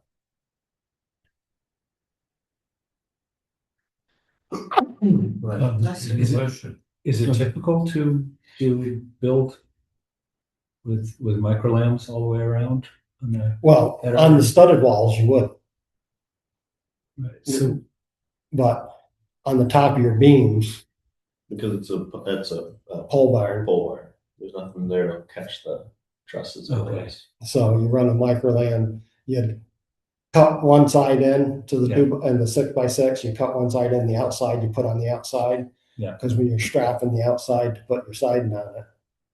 Yeah. You're not talking about on the gables then, right? Just the two eaves.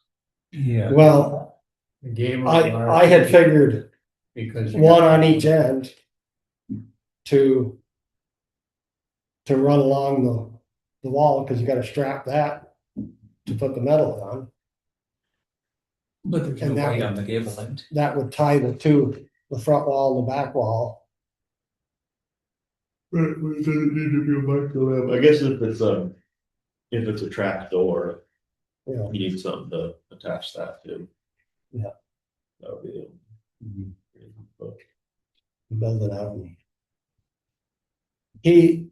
Chuck has made comments a couple times to make sure that the doors are on the south side. Originally, I thought we were talking both south side and the end, but his concern is the safety of on Saturdays at the dump of trying to come in that end into the pile, being that close to Fort Dumpster. So, Isn't that, I thought the entrance was from the gable end was out towards the street.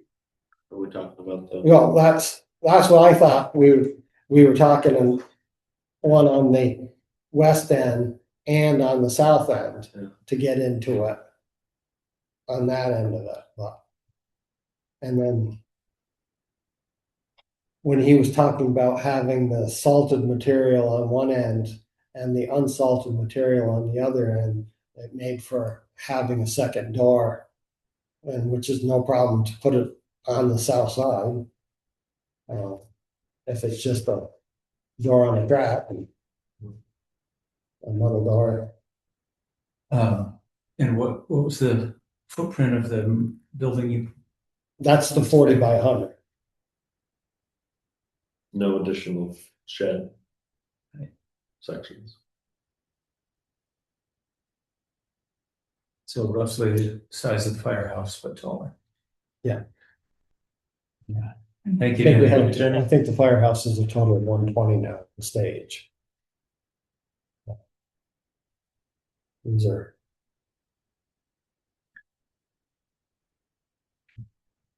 roughly. So I'm still on the, like, thinking about it, and I know I don't have a ton of experience necessarily with moving material around and stuff, but as a machine operator, it seems really like we're shooting ourselves in the foot building a building that we can't dump in, or that is short enough that we have equipment that can take out all the trusses if you accidentally leave the bucket up or if you leave the dump truck up when you go in. Well, mostly the dump truck. Right. But and I know this idea of a low profile is visual as much as cost as well, but like it seems like most salt sheds I've driven by and I've started, looking at them and stuff, they're mostly gambrel, open system, or hoops on blocks. I don't know. I'm wondering if we're investing this much and this is going to be our salt shed. Don't we want to build something that you can dump a dump truck in? I guess. I don't know. That's just my opinion. The big concern, yeah. If it were a different location where you were able to access and get the height, yes, but this location where the footprint, we're trying to keep it in the footprint where this pile is now, right? Because we have a restriction we're gonna have more of a restriction on the south side if they put a 25 or a 24-foot addition on the firehouse. Mm-hmm. So your access is gonna be Limited. right. So depending upon what size of building you put on there, instead of, ideally, I guess you would, like you say, have a building that's 20 feet high or whatever you could dump in and Yeah. Yeah. I don't know. I think it's just something that we don't want to, it feels like we're building it because it's like the cheapest and it's like a quick cover for the pile versus the right cover for the pile, I guess is my concern. Yeah. And maybe I'm out of I have no experience, and Chuck seems to think it's totally fine to dump outside and push it in. well, he was talking about backing trucks in that flow out the back. Right. So Which it would work for that, but even just like the so the saw one, but then I'm imagining the backhoe that they're actually using, that also could act, anything could happen. Like if you can reach up into the trusses with the machine, then eventually it's going to happen. It's gonna happen, you're right, I think, well, we're basically building to a price point, which is your concern, and. Yeah. And it will happen, Yeah. I've seen some of my tree contractors, you know, they have to lift up their boom in order to dump the dump body with chips in it, and then you lower the dump body back down, and they'll lower the boom back down. And I've seen a couple of guys with many years' experience forget to put the boom down. They pull out onto the road and hook a telephone line or a power hand or the power line and pull down 2 or 3 sections of line and plop a truck on its side. And I mean, the shit happens. Green Mountain Power just did that at the end of Dewey Avenue, right on Clarendon Avenue in the past year. Left the boom up, moved and caught the main line and flopped the truck outside. Oops, it will happen. It's just a matter of What was the when. I corrective guarantee action? it's gonna What was the happen. corrective action for that? Never heard a name. So the dump trucks going down the box up. I mean, Chuck has talked to the power company. I don't know if the track machine was out here today. Green Mountain Power. I look like they're done cutting on North Street put the new poles in to move the line away from the stream there. Look like they're done cutting there. The poles up on Coy Hill has been sitting there for the phone line that's laying on the ground out in the woods. They weren't up there when I went up to get the hay wagon. So I asked Chuck tonight if he knew where they went to today, but They weren't up there. They left this morning when I went down to father-in-law's, and that's where they had a contractor from Danville, I think it was, and they headed up Coy Hill, but I have no well, idea. they might be on that side of the hill then, up over by John's. I guess that's where that line runs, Yeah, run straight up over the the hill. meadow, John's, and comes out up by Donald White's. Yeah, it runs through the woods there. So I don't know. But the poles were still laying, the 4 poles that are laying there and just before the sheep in the llama field. Yeah, They were still laying there when I went and got the hay wagon. that's telephone only, 'cause Yeah. the power that comes up there ends at what used to be Peppermint's. Yeah, so. But he did talk to him about the poles and wire on Fitzgerald Road, and they were going to put some new poles in and raise the wires and tell the phone company they had to do anything. Way at the far end. Yeah, we're Yeah. almost to Daisy Hollow where the trees took it down and they cobbed it back up and never picked it back because they couldn't dump it through there. When they were graveling the road, they had to work around that. Because they were as close to hitting it with the truck with the box down, so. So that's what I have on that. We don't have to make any decision on that tonight, but. The whole thing is, we need to move that pile someplace to do something, so. Yeah. We need to hopefully have enough space cleaned up there and the landlord give us the blessing to put that pile up back there for the winter to use up. And my whole thinking is we have that pile to use, that should take up at least a quarter of our winter sand now in that pile. So we should have at least a quarter of our building to store our equipment in for the first part of, for the winter to start with. So.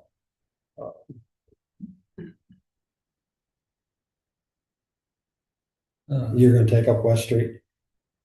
Yeah, there's not, I contacted Frank and he's working on the septic plan that we agreed on. I didn't reach out to Parker Water Wells. I don't know if we were doing that as well or not. But yeah, he's working on the plan, so we'll have that, I imagine, fairly shortly. We can wait on changing the pump until the site work's being done. Yeah. Yeah.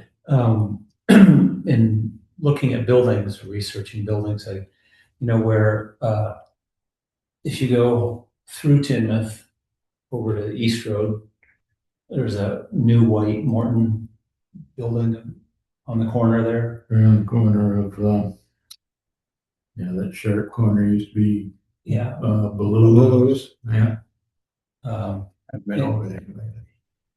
there was a steel building there anyway, and they Yeah. tore it down and put up a new Morton building. Yeah. Right. And I stopped and talked to the guy there and got a quick tour of it. It's essentially the size we're looking at it. That one's 42 by 78 instead of 40 by 8. And it's going to be used for storage. It's insulated. The inside, there's panels, and then above 8 feet, all the panels on the walls and ceiling they're like dimpled, which is supposed to make it less sound reflective. It was pretty bouncy sound in there, but and it's on a radiant slab, so ours would be different. There are no internal walls or and they were building a catwalk 8 foot wide along one long wall.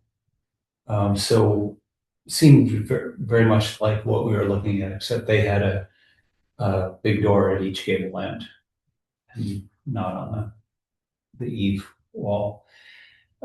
He didn't know figures on it, but he said when they started talking about it, and this was a private building, not a municipal building, but so 2 or 3 years ago when they first started, it was $250 for the building, exclusive of the concrete work and power, all of that. I asked how the process was, and he said there were some that it was overall good. He said that the supervisor made some mistakes, not necessarily in the building, but the building was delivered to Clarendon instead of Tinmouth. So there's that. But and he said this, they're sometimes pushing him for a decision quickly. And I said, was that like upselling? And he said, no, it wasn't that. It was just more of schedule item, let's go. But they're not going to get that from a town. But it looked very much like it's a gable.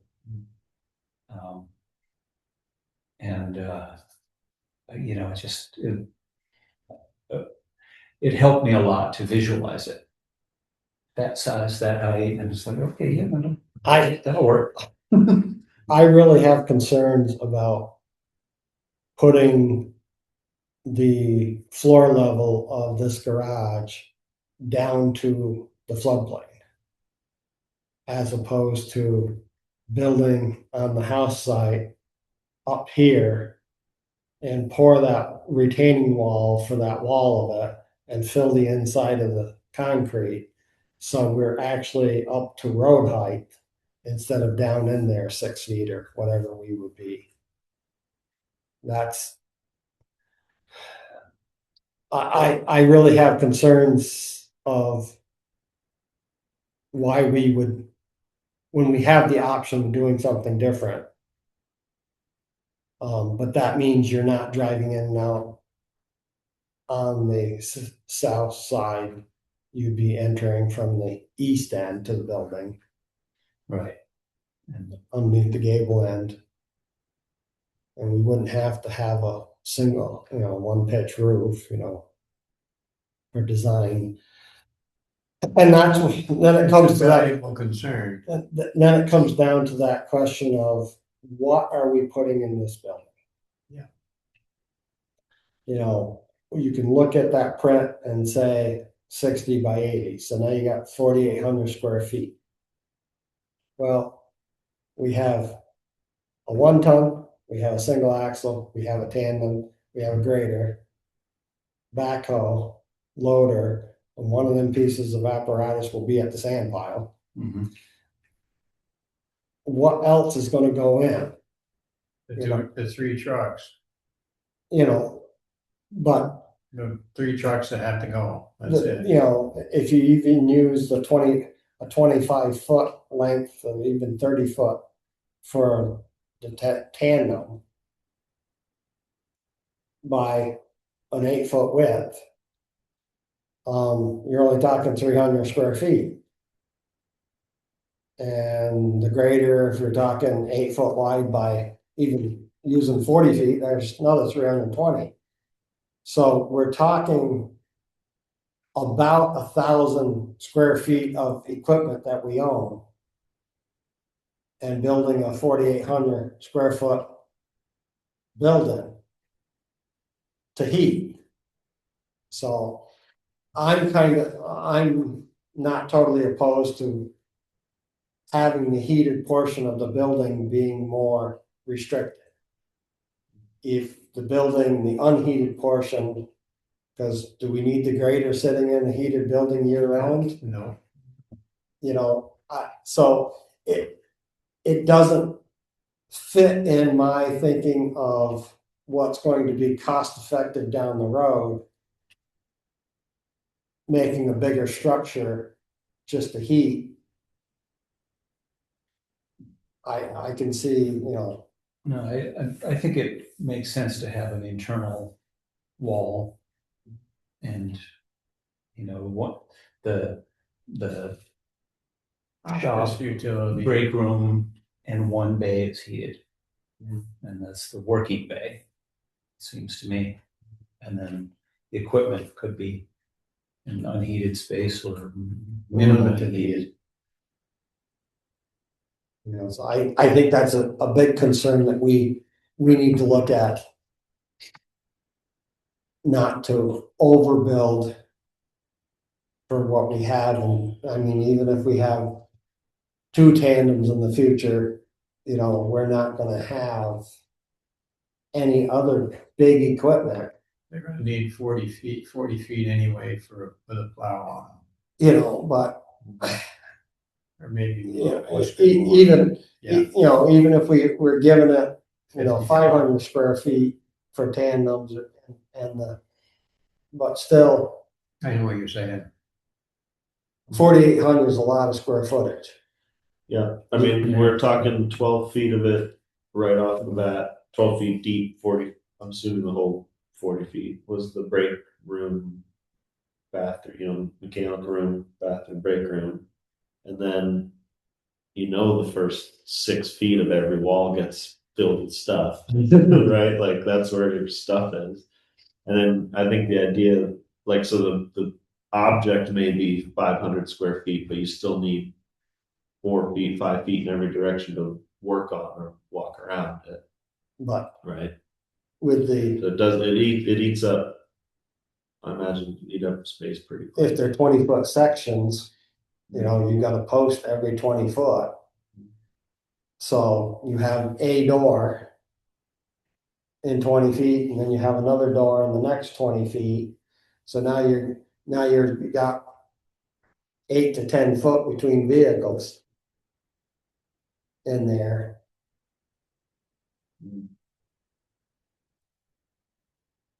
So my preference would be a gable roof running east and west.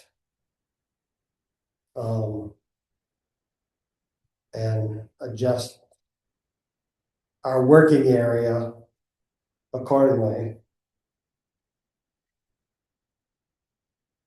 But I mean,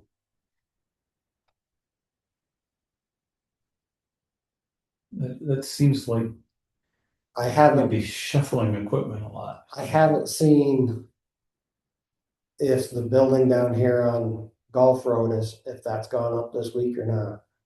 I haven't been down by. That was with the Mennonite, not the Mennonites. No, that crew that was coming up from Pennsylvania put it up. That did the other building there. And I don't know. They're doing another one down there. Yeah, they poured footings and frost walls. And a week ago, they were backfilling that. But I don't know, Evans had told me the size of it. That they were building there. And that's all for sugar, right? Between the equipment and sugaring, Sugar. and then I think the new sugar house is going on the other side of the old barn. Or where the old barn was, Used to be. so. Planning to run it this next year. You probably have to. Try to get some. Well, maybe just sell. So, but if we're going to have something on the ballot in November, a design and a cost,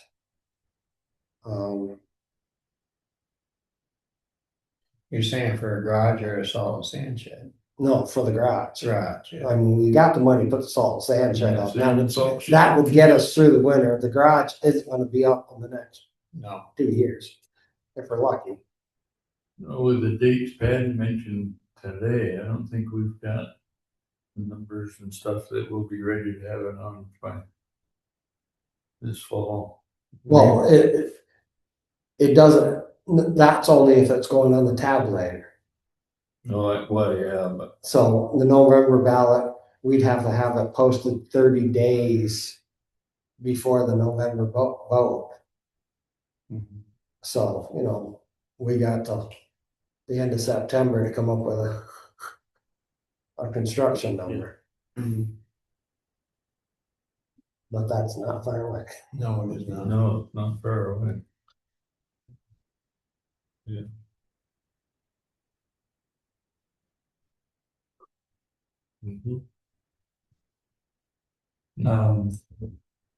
But wasn't there something about in the floodplain there, if we filled, but we couldn't like shrink the size of the floodplain? Is that I think it was like pulling material out closer to the river and using that as fill. You've given the water somewhere else to go, basically. So you can as you. The net result, I'd still have to be the same, right? We could move. Yeah. Take 10 yards off the riverbank and bring it up, but the net result still had to be.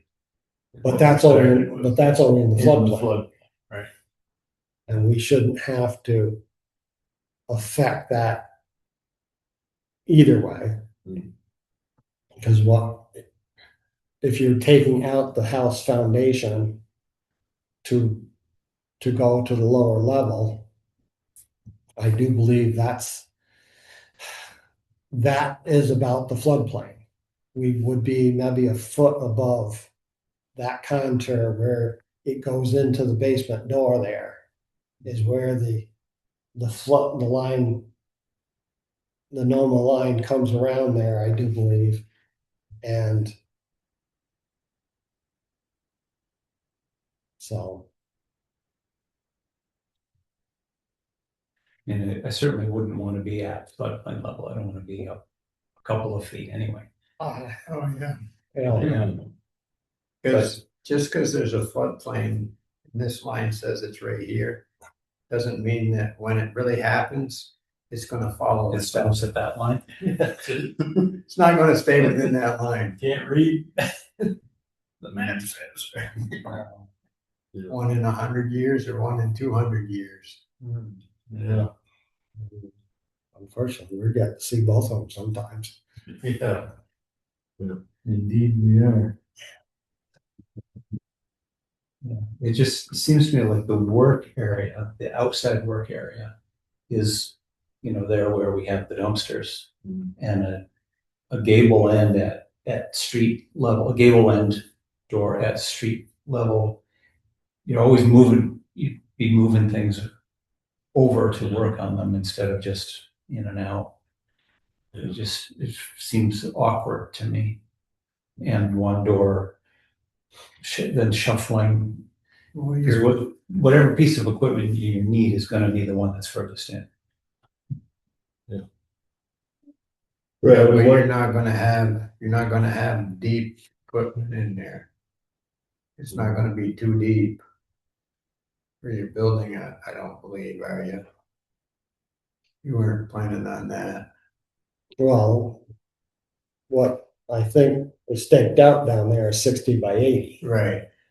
So you'd be 60 foot deep, but you're 80 foot. Yeah, but that front that we were looking was broke up into 4 bays. 1 bay for mechanicals and office space, and then 3 bays for equipment. Yeah. So that's 3 trucks. Yeah, and that's why I'm saying 60 feet's kind of deep for a truck that's only 50 or 40 feet long. I mean, yeah. And then, like you say, width. If it's that's the whole thing. If you're 60 feet, you're a steel building for the most part. So I've been told you can get bigger trusses, but I don't know. Yeah, you'd be a steel building.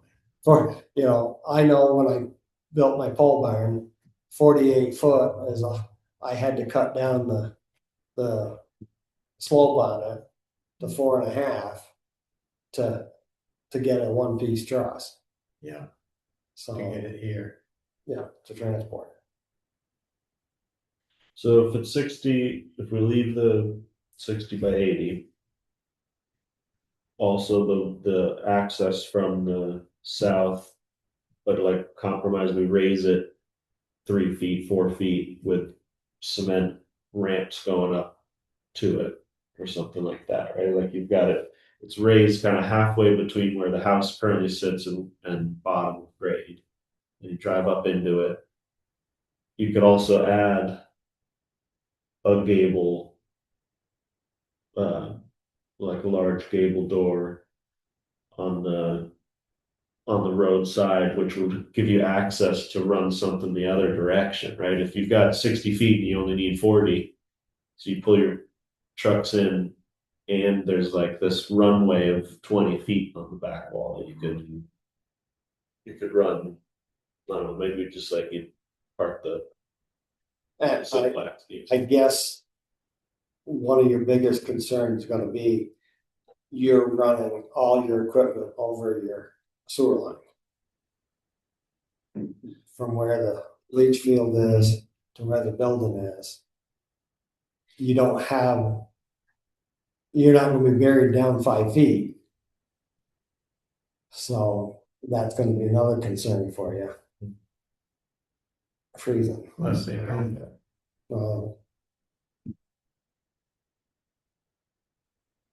But isn't it a semi-mound system? Right. So you are pumping it anyways, Right, but you're gonna pump if it. that line stays full, because it comes up into that 5 by 50 leach field. Yeah.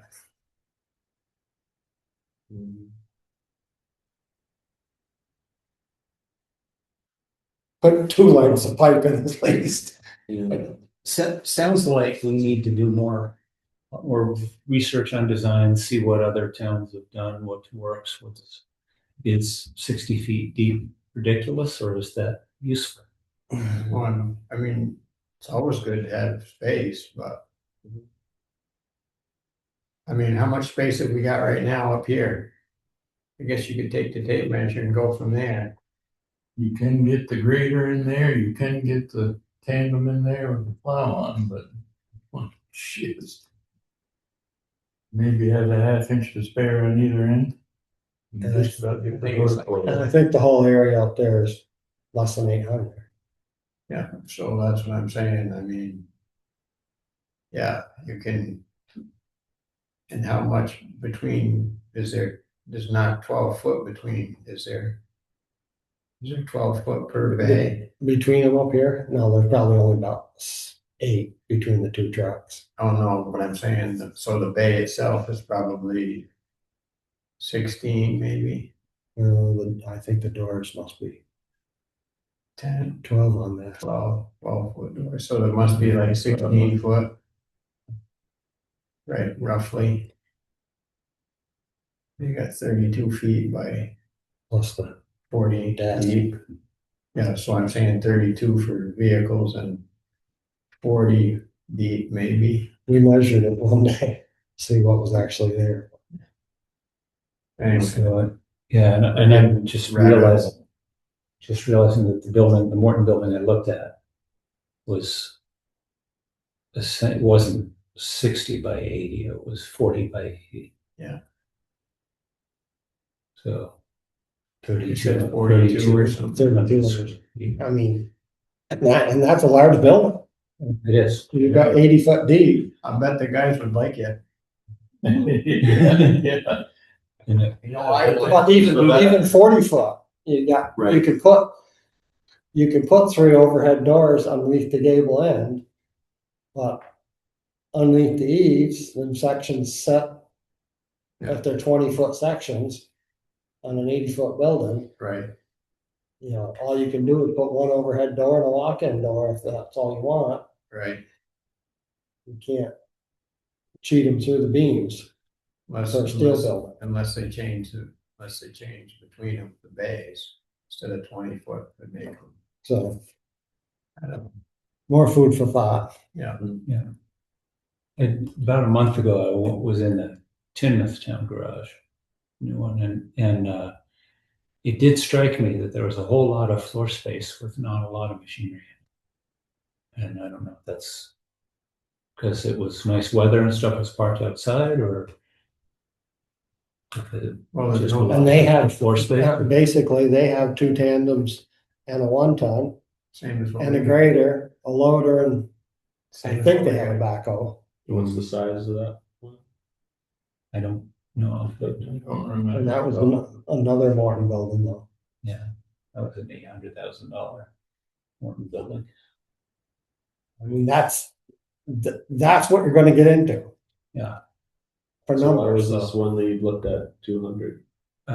doesn't include the concrete and power. Well, I think that 800 didn't, maybe that did include the concrete, I don't know, but they did it themselves, trying to save money. But being a municipality, it's just, needs whatever. Right. First of all, you bring that trailer in. You get somebody sitting in the desk, and now you're spending the first $100,000 for a project Right. to tell you what you want. It's probably not as too far off the truth. Yeah, it's like way back through. Yeah. Anything else going on in highway? I think that should be good for now. We gotta get going here, because we still got another section. We gotta get going to that 1:30 deadline. Yeah, Okay, Bill. do we need to form I don't know, some sort of committee or some sort of garage planning deal to move this forward then in a timeline? Or we just gonna keep, well, Well, it wouldn't be all after the 4th of July, maybe, to go to Timoth and look at that building. Yeah, do some research. Benson, I don't know who built their building. They just got a new building. I've been by, but I haven't been in.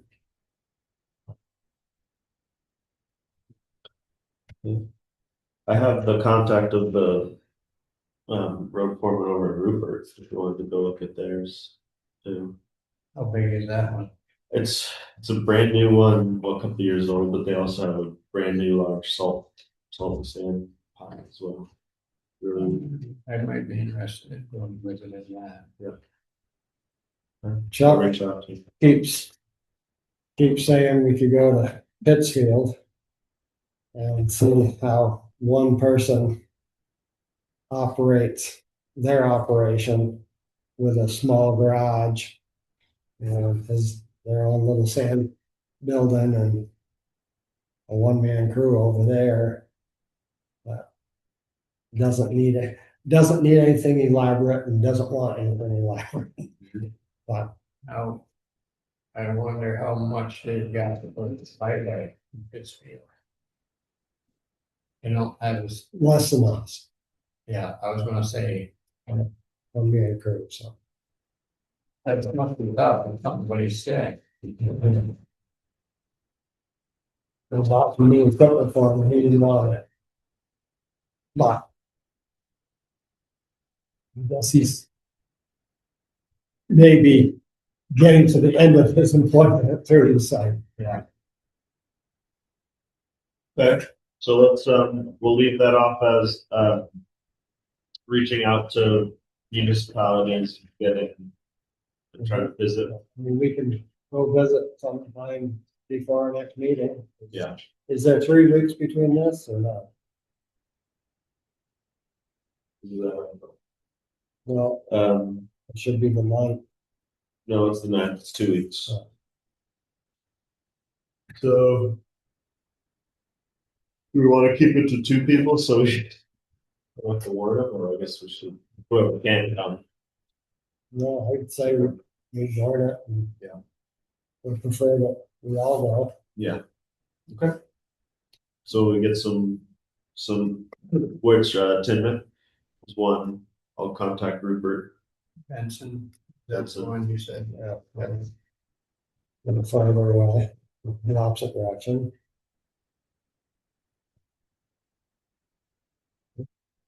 Yeah, I've been to the Mount Holly garage and the, Right. the Timmins garage. Which one's bigger? Mount Holly. Oh, okay, we wanna go to Tinmouth then. Mount Holly's got all the ski resorts. Yeah. All the ski money. You've got a big deal with a whole nother, Different one, different winter than we do. yeah. Great. Anything else on town? I think we're pretty good to start to go forward. I talked to Glenn, he's gonna see, he thought the individual that owned the 40-some acres, I think, on the corner of Darren Road above Jim Casco, that they do come up some in the summer, so I didn't realize the house around the corner down to the bank with the pond was all one property there. I was just dealing with what's going up the hill there.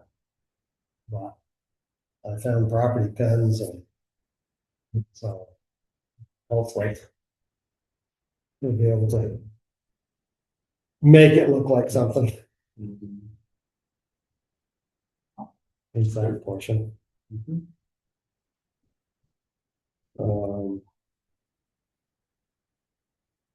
Does that take us to solid waste? I think it does if we're done there. Terry? Pretty much solid waste. I don't really have any. I've got to send off, I didn't get it done yet. I've got to send the reply to that inspection. I'll try to do that. If I don't get it done, I'll get it done this weekend. They do the document, the sign, But so that I'll document the sign and the sawdust, and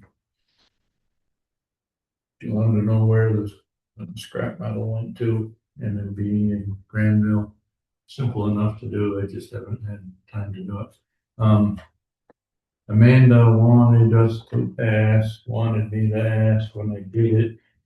She wanted to know if we could get 4 containers for compost. Right now we have 2, and we're only permitted for 1. why do we need 4 of them? I don't really know the rationale for 4, or maybe 3, I guess I could understand, but they're not all that big, just regular garbage cans, and then if we have to You're saying, cover them with 6 inches of sawdust, they're gonna fill quicker, but they're emptied every 2 weeks, so.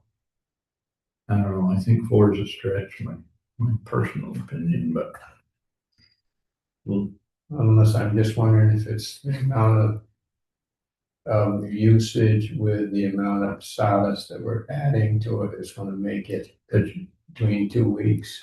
But you only cover it, it'd only have to be covered twice. If Oh. they come every 2 weeks, and you Oh. only cover it at the end of shift, so. It's only got 12 inches of sawdust then.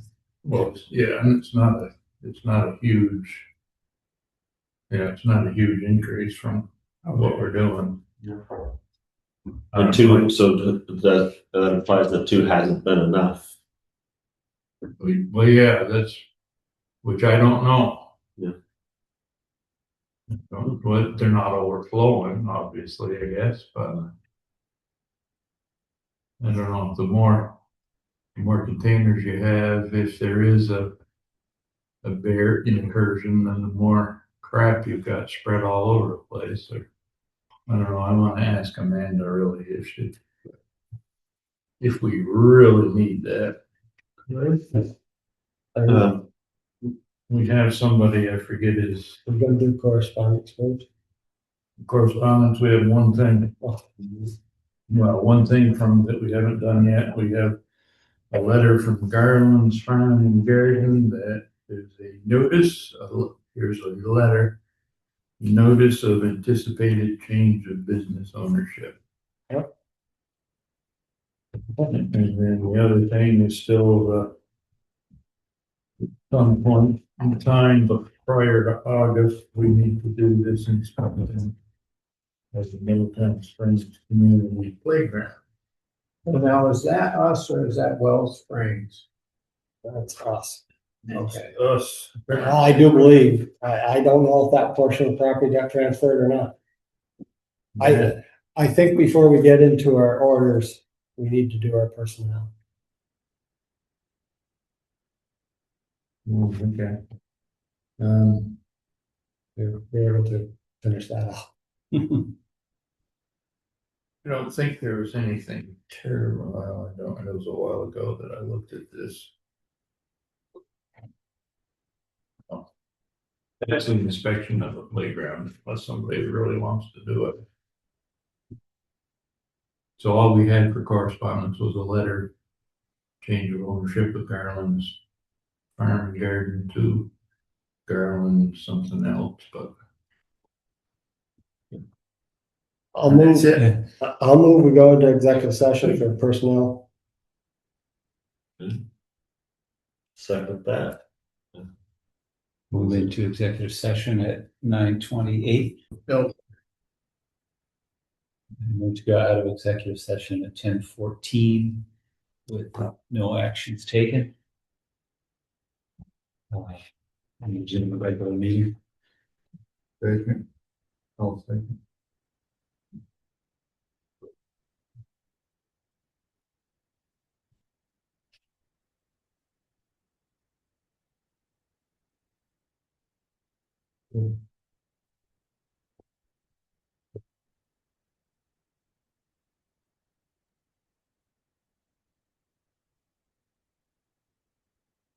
It would have been some fun. So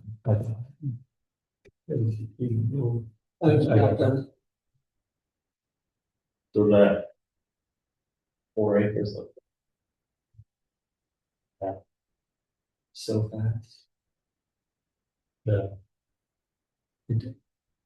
It's funny, I've been working with this guy for a while already, and he was like, okay, yeah, let's do it. And like in that 24 hours, about 300,000. Well, it took the same saying yes. Yeah.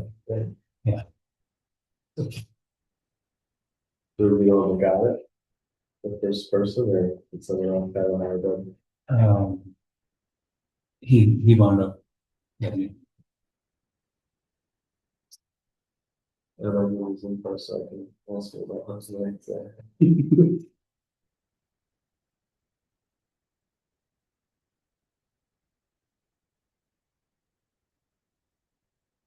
He went to Green Mountain.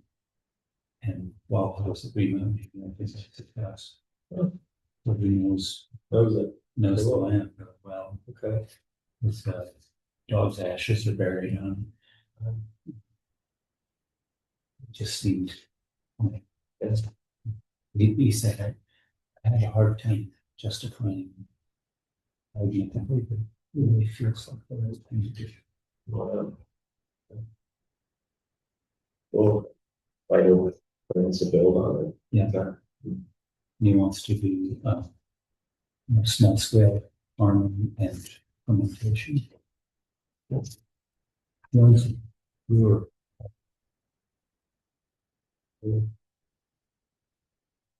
but small. Yeah. Sounds like an interesting guy. Mm-hmm. Yeah.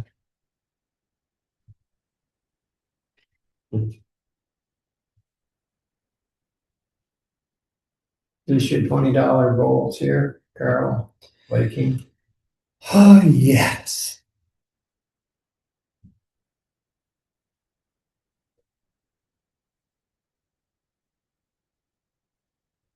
Chuck gave me a phone number for somebody in Vermont. So when he talked to somebody at the headquarters, they said they had already sent that. He told me it had been paid, but he looked into it, find out it wasn't paid. Oops, I got some free photos too. I haven't seen that. Which is Tire on him, $250.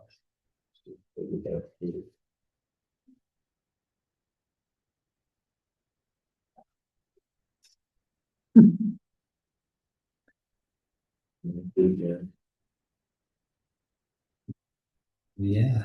Feed the motor, what's tire? Is that about? That's great. So, They replaced the That oil looks, ring. that looks like it's at a. I think it was the greater tire Yeah. that was going down. Says Pete, it says loader. Yeah, they did the loader and then they did something with one of the greater tires. They're back now. They just got moved.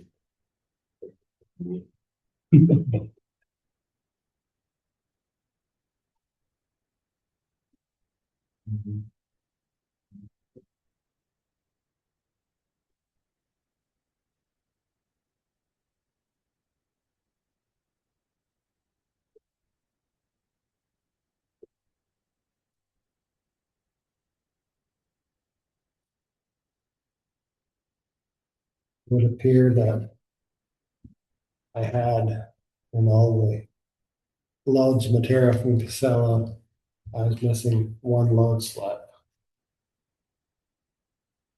That we did not have at this time, put it that way. I think, Did that just void everything else? Or?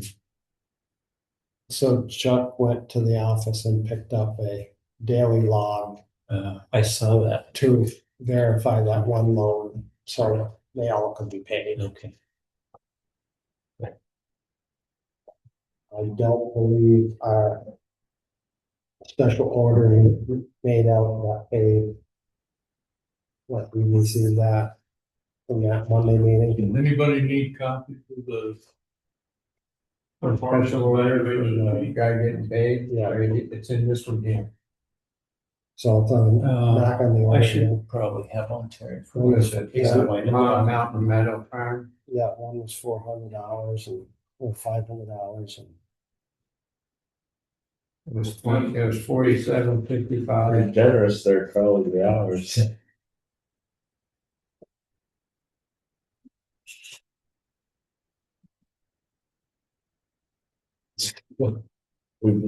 I'm sure there's a lot more than that out there.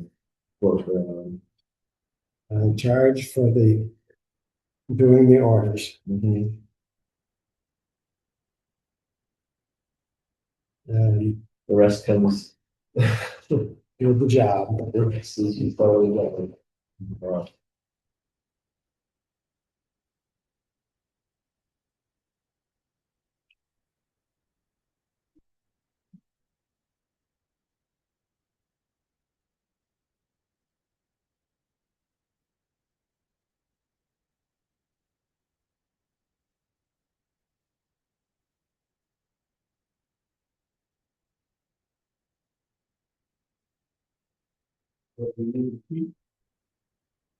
Record.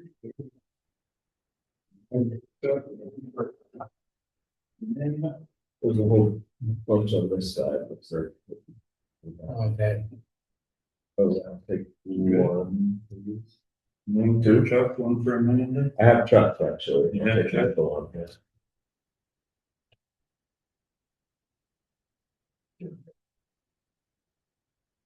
I already did these. That looks one. I think on the left side, there's a Yeah, bunch. there was one. One I missed. Oh, Yeah. just one.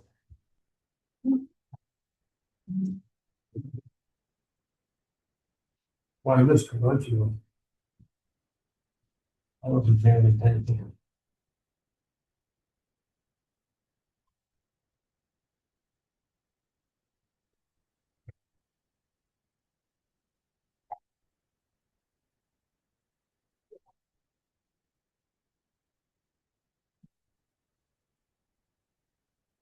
Is that mileage, Carl, or is that only part of your pay or what? No, that's just ours. I don't charge for mileage. That's my coffee drinking time. Coffee's important. Indeed it is.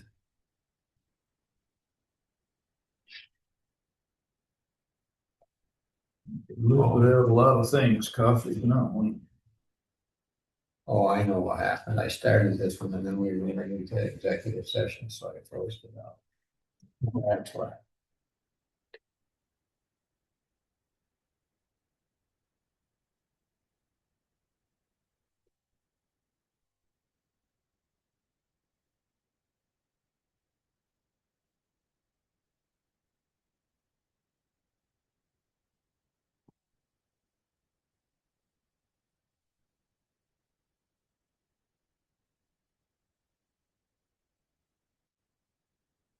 This is has to go to Bussy.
We're catching up with Killington here. Come on, let's go.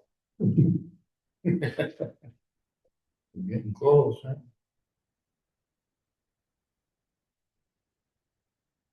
What?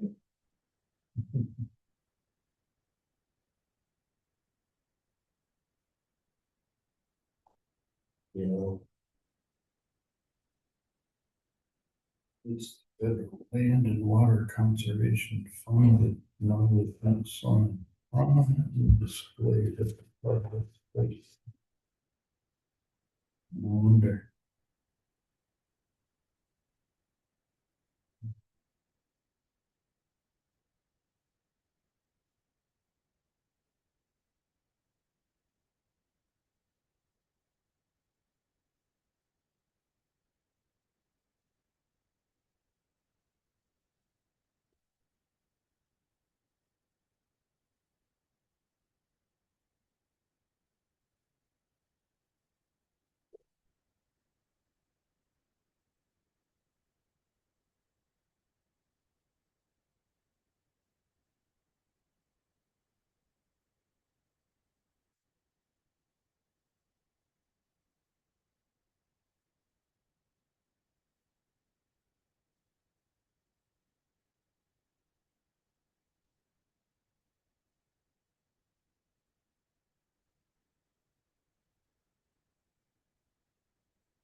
This is us paying property taxes on No, it's the money check comes to the town and so for our brush remove and we pay it to the school. The town receives the property taxes and transfers them to the school. We don't probably have any, This easy comes. invoice for them 3 bolts look identical to the bill except for regular invoice that says at the top corner instead of monthly statement. We've been waiting since March 24th to get paid.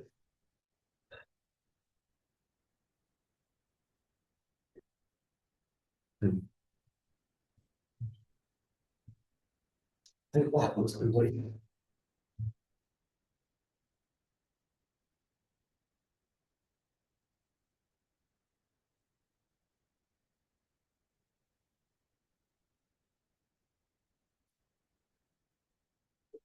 Both the trucking and the CDL school that we wrote special orders for, I included in that one. Yeah, I see it. So, yeah.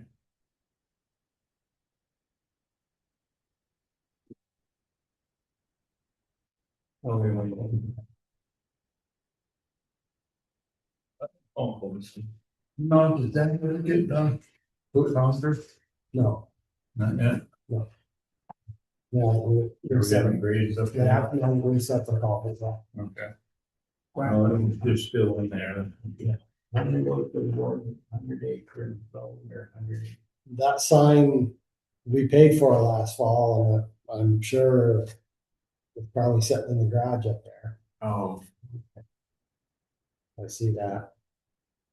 I look, I thought that was being done last fall. I heard a discussion about it. I noticed tonight when I come out up there that the Firehouse Lane sign's missing, oh, really? Again? so I don't know when it went back up, but I think, isn't there a sign there now for Fitzgerald Road? the one that Cars made, But isn't there a post, post and a sign? I saw it just the other day, I'm pretty sure. Because there was the other one that Curtis made. Yeah. The other one kept disappearing. I could swear I saw it and it caught my eye because, yeah. We hadn't been putting them up because they kept disappearing.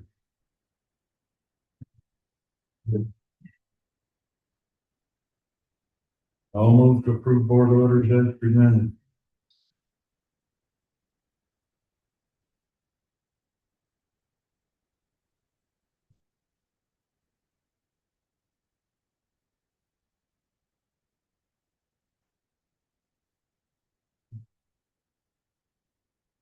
And look, it's raining out.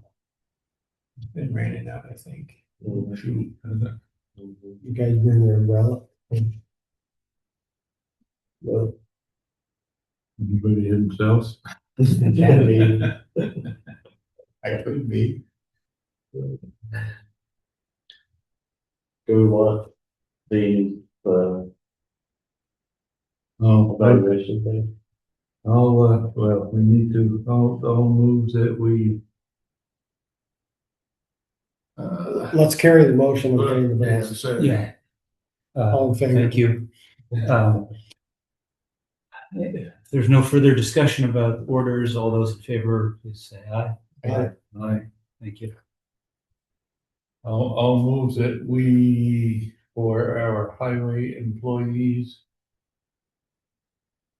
and our transfer station employees, those are the only ones we do the cost of living, that we incorporate our cost of living increase with our next full pay period starting in the next fiscal year. After July 1. I'll second that.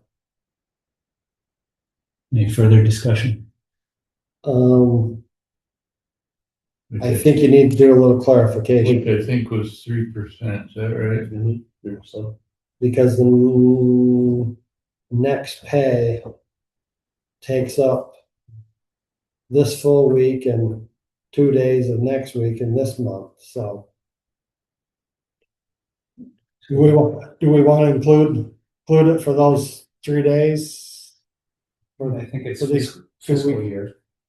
Or does you want to include it Oh, I see. on the first? Well, our pay period would start on Saturday, the 4th, so Okay, we would miss 3 days. we would miss 3 days. Okay. just we're clear that it's not the next pay period. We'll This start pay it. period starting July 4th, how's that? this pay period starting July. Mm-hmm. Yeah. Sounds good. Implement our 3% cost of living raise, starting with a pay period effective July 4, 2026.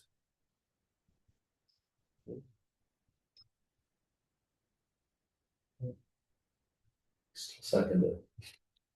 Thanks, go ahead. And motion having been clarified and seconded, all those in favor, say aye. Aye. Aye. Is there any other business this evening? To adjourn. I think that's it, at 10:30, move to adjourn at 10:35, I'll second that. and we don't need to vote on that.